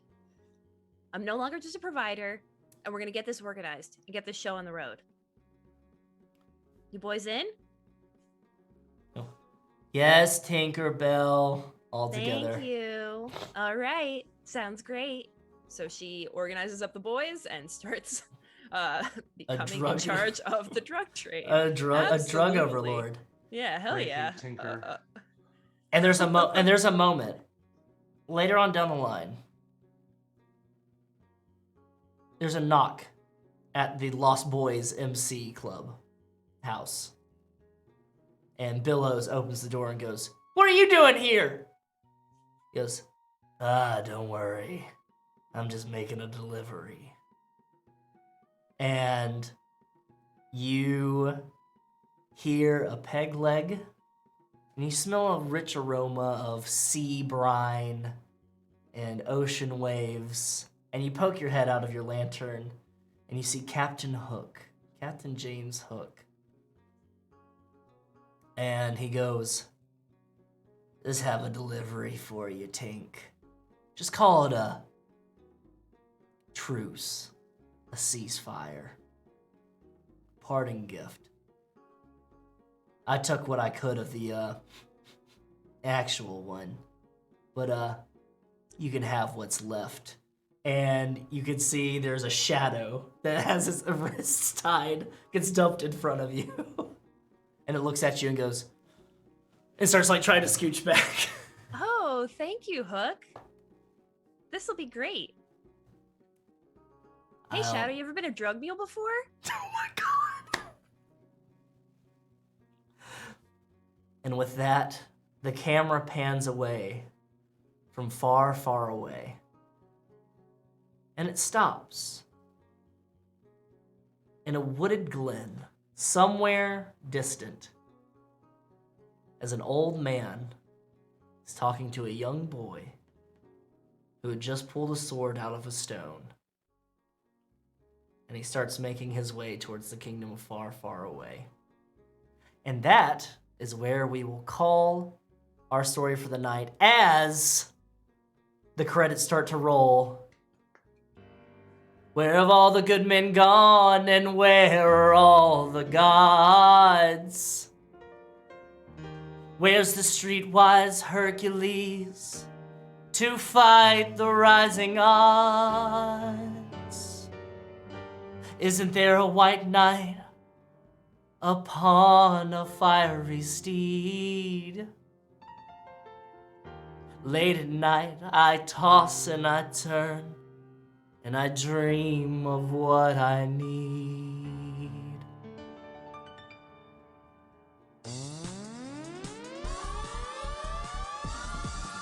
I need a hero. I'm holding out for a hero till the end of the night. He's gotta be strong, and he's gotta be fast, and he's gotta be fresh from the fight. I need a hero. I'm holding out for a hero till the morning light. He's gotta be sure, and he's gotta be soon, and he's gotta be larger than life, larger than life. Thank you, everybody, from the kingdom of far, far away, and our lovely guests. Thank you for joining us this evening. My name is Wes Franks. I have been your MC for this evening. And I have these lovely, lovely people around me to thank you. Thank you for all of your donations. Thank you for all of the care and for viewing and for sharing and for retweeting this. I never thought that you could turn Shrek into a tabletop RPG, but we did it. With all the one-liners and pop cultural references that we could fit in there. A little bit of fart humor, too. Before we go, I would love to have my wonderful group of players, actors, fairy tale characters to introduce who they are and things that they have coming up soon. Let's start with, let's go reverse order than how we started. Puss in Boots. Hi everyone, I'm Nick Francia. I played Puss in Boots today. If you would like to see more of me, you can actually catch me over on Gehenna Gaming. I'm the stream producer over there, and we do a lot of horror tabletop. Currently, the show I am on right now is Mondays every night at 7:30 p.m. Eastern Time. We are doing Monster Hearts 2, Gehenna Academy. An awesome series. We have about 3 episodes left, so definitely check us out. And I have some more stuff coming down the pipeline that I can't really talk about yet, but it's gonna be awesome. Perfect. Let's go with Tink next. Hi, so I'm Leslie Everett, Leslie Wombat on Twitter. I stream on Twitch as Leslie Wombat as well. Usually Tuesdays I play Halo. I've never played Halo, so we're playing through Halo, the story mode on the Legendary difficulty. And then I do a podcast called Hot Garbage Gaming. You can also see me here Fridays, but I'll let Zeke talk about that. Perfect, perfect, perfect. And of course, our wonderful Woofy. Take it away. Hey everyone, I'm Shadi Smith Edwards. I played the Big Bad Wolf, Wolfie. I also am a part of the Lovely Craftians podcast. I play Glenn Bishop, a PI that is trying to get to the bottom of some very apocalyptic shit right now. So take a listen to us there. I think we just came out with a new episode on Tuesday called Starcross, so check that out. Also, you can see me again tomorrow. I'll be playing Iris for the Monster Hearts 2 game, and we're going to dance. It's gonna be okay, probably. So see you there as well. Also, I am a digital artist illustrator. You can follow me on YouTube. My YouTube channel is Saefae, Saefae. I do animatics, animation, and illustration there as well. So that is me. And take it away to the next person. Fantastic. And then next we have the wonderful Pied Piper. Hey everybody, I'm Zeke. I'm one of the mods here on the Carrion Comfort Twitch and on the Discord, which you should definitely join because it's a great time there. On Fridays, including this coming up Friday, I run a game called Abnormalcy here on the channel, which Leslie and Wes are both in, and they're wonderful in it. It's a Hero System 6th edition game featuring our ragtag group of unlikely heroes who are abnormals, which is the settings word for mutants, basically. And they are investigating missing persons. I'm also the founder and president of We Are Games. We make transmedia interactive fiction, and we've usually got some kind of something going on all of the time. You can find that on Twitter at We Are Games, WeArGames, and you can find me on Twitter at probably the handle below my face, but I don't remember which one it is, so it's at E_Z_KIEL. Wonderful. And last but certainly not least, our one might say perfect Pinocchio. Hi, I'm Charlie. I played Pinocchio tonight. I'm glad everyone liked the Pinocchio voice. I am not currently on any streams right now, so if you need someone for a stream, you can hit me up if you want to. I can be found on Twitter at Twilight43 right under the name, and on the Discord as well. I'm also a mod on the Carrion Comfort Discord, and it's a lot of fun there. You should join and hang out and play games with us. Perfection. And like I said before, throughout this whole thing, my name's Wes. You can find me at BrotherXWes on Twitter. That's my personal Twitter. And then you can find us here at Comfort Carrion down below on Twitter as well. We also have all of our other socials linked down below. You can find us on YouTube, where if you want to see this stream and all of our other streams that everyone has mentioned before, like Kingdom Hearts Interstitial War or Crack the Sky Alpha, or the first season of Iron City by Night, you can just go to that link and we have them all posted there for you to view. It's very easy, very simple. We also have a podcast. It's called Carrying Comfort Archives that Leslie does a lot of wonderful sound editing for, so that we can bring out these episodes for you. We have Iron City by Night on there. We have the first episode of Crack the Sky Alpha. The second one is coming soon, so do stay tuned for that. If you like to listen to things and you don't want to watch YouTube and you don't want to pay for YouTube Premium, we are on Spotify, we're on Apple Podcasts, we're on Google Podcasts, we're on all of the major podcast things where you can find us. So go ahead, check that, subscribe to it, get those numbers up, everything like that. We have 2 shows that we are currently taking interest forms. So that if you are interested in playing Cyberpunk Red, our very own Twin Dad, also known as Dave Kimball, he's Dave Kimball, also known as Twin Dad, is going to be running Cyberpunk Red. It's a fantastic game. He's told me over it. The story is great. Displaced and Disorderly. It's set in Cyberpunk Philadelphia. And it deals with the feelings of when you're in the future and your home is in trouble from gentrifiers and the man and capitalism, then you do whatever you can when your back's against the wall to make sure that you can take care of it. It's a wonderful, wonderful, wonderful story. I cannot wait to see how it unfolds. I've got all this production stuff that I want to do for it. Mostly with just sounds and just, overlay, the kind of thing. Abnormalcy kind of had me. I was like, oh, I want all video overlays now. So I'm excited for that one. I am also, you can find on my personal Twitter, and also you can go to Comfort Carrion and also the Discord. I'm taking interest forms. I'm going to be casting for our D&D stream that's coming up at the end of the year. This one is going to be a big one. I am going to have character art for all the characters. It is going to be a paid gig. It is going to also have music that I already have commissioned for it. It's called Prospects of Immortality. And it deals, the players are going to be playing members of a mercenary band that are stuck in the middle of two warring rival nation states, and them trying to balance having their own lives, being soldiers, and dealing with megalomaniacs that utilize people as chessboards when it comes down to it. And also with the feelings of what would you do to be immortal, to have your name forever memorized and etched in the history books.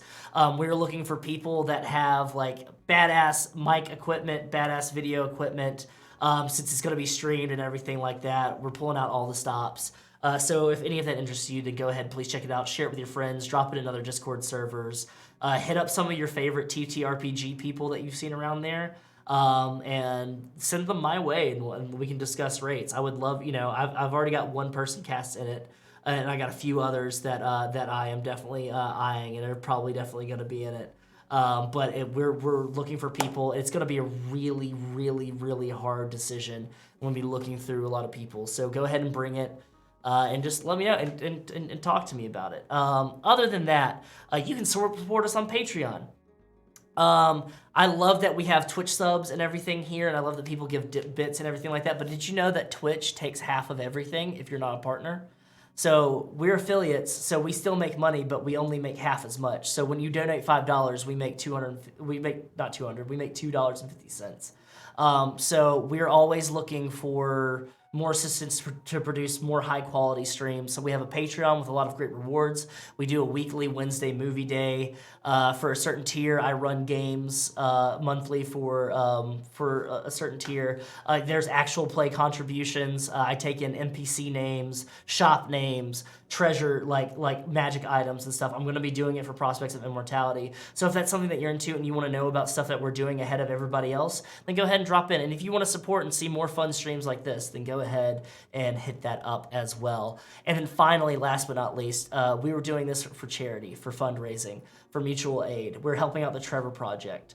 You can go and find the Trevor Project at trevorproject.org, and then you can also donate at the Tiltify link that's in the chat as well, that's been circling around a little bit right now. We have incentives tonight. I know I had the $500 cosplay one as Shrek. I'm going to keep that open till the end of the month, so if anybody feels like they want to see me play different Shrek video games on stream, doing I'm talking like fucking paint, I have a cosplay friend here in town that's gonna help me do it. I talked to them today. But if we do that, then fantastic. Go ahead and hit that incentive goal. And we're so close. We're about 200. We are $194.08 away from $3,000, which is amazing. That's astounding. We have never had numbers like that for a fundraiser before. You can check out thirsttrapmothman.threadless.com, where you can find merch for all of our fantastic shows, as well as some extra stuff. All of our LGBTQIA plus, merch is 100% of the profits go to the Trevor Project. Not just this month, but in perpetuity, forever and always. So if you want to grab some stuff that says "Bottom Tops, we all hate cops," or "The heteros are upsetteros," or other things like that nature, then you can go ahead and check that out and go ahead and grab you some t-shirts, grab you some tank tops, grab you some stickers. And yes, at $3,000, then my man Nick, that's right below me, will run a Carrion Comfort Studios After Dark adult game of Cult in the Discord. It'll be a private event within the Discord server because it is going to be very adult, very graphic, and we don't want to hit any TOS stuff. So yeah, that will be there. Merch, Patreon, all that good stuff. Donate to the Trevor Project. Support queer content creators. Give them your money. It's hard out there for them. A lot of them don't have full-time income. A lot of people don't. But, you know, we're out here, we're making it, we're trying our best to do it. And thank you all. And don't forget to follow. If you haven't followed on Twitch yet, follow. We're 4 followers away from 500 followers. Which means we're 500 away from 1,000 followers. So I'm just saying, tell your friends about us if you enjoy it. That's all I got. Anybody else got anything? No? I forgot to say that I'm also in Fridays in a Dark Ages game. You can always catch the VOD of that, where I play a Nosferatu who Sick. navigates a boat. That's And true. I guess I should say that the audio drama for Kingdom Hearts: The Interstitial War is coming, is starting in production very soon, so you'll be able to see previews of that. Yeah, that's going to be awesome. And those audio dramas are going to be, they're not going to be aired anywhere. They're not going to be aired free. Those are going to be, if you liked Kingdom Hearts Interstitial War, if you like Kingdom Hearts and you wanted a little bit of backlore, they're going to be there for purchase to be able to directly support the show itself for them to get more advertising, things of that nature. And also, I want to throw this out at the end because I forget to do this all the time. If you know anybody that is looking to get some marketing time, some ad time. Do you make dice? Do you make minis? Do you make content for a company? Anything of that nature. Then go ahead and send them our way. During the halftime breaks, we'll do some ad reads. We'll do it at the beginning of the break. I would love to have this stream sponsored because that helps me be able to pay all these people that come and do stuff because I want to be able to pay for them. Right now, I don't have the money for it, but I would love to be able to get that way. And I would love to also support some, you know, awesome products that are out there that are, you know, queer made or something. Sponsors. It's great. You know, no ethical consumption, all that good stuff. This shit ain't free. It is for you though. So if you want to continue seeing all this great content, then, you know, support it. And also donate. And go watch Shrek and see how we did. I think we did pretty great. I think we did awesome. Do y'all think we did great? I think so. I think so. I think y'all we did great. really surpassed the original, to be honest. Yeah, I think we really did. I think it's gonna go down in the Shrek cinematic universe it's definitely better than the go-kart racing game. I will say that much. Sure. Lore-wise, at least. Yeah. But thank you all. I hope you all have a wonderful night, and do not forget that comfort comes soon. Catch you later.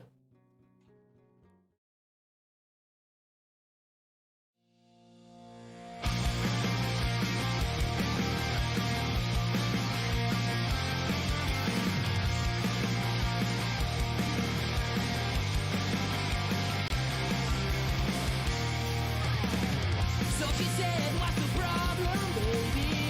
What's the problem? I don't know it. Maybe I'm in love. Think about it every time I think about it. Can't stop thinking about it.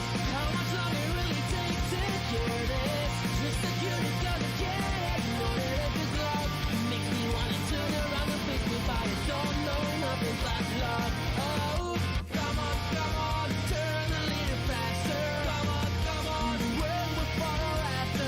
Come on, 'cause everybody's after love.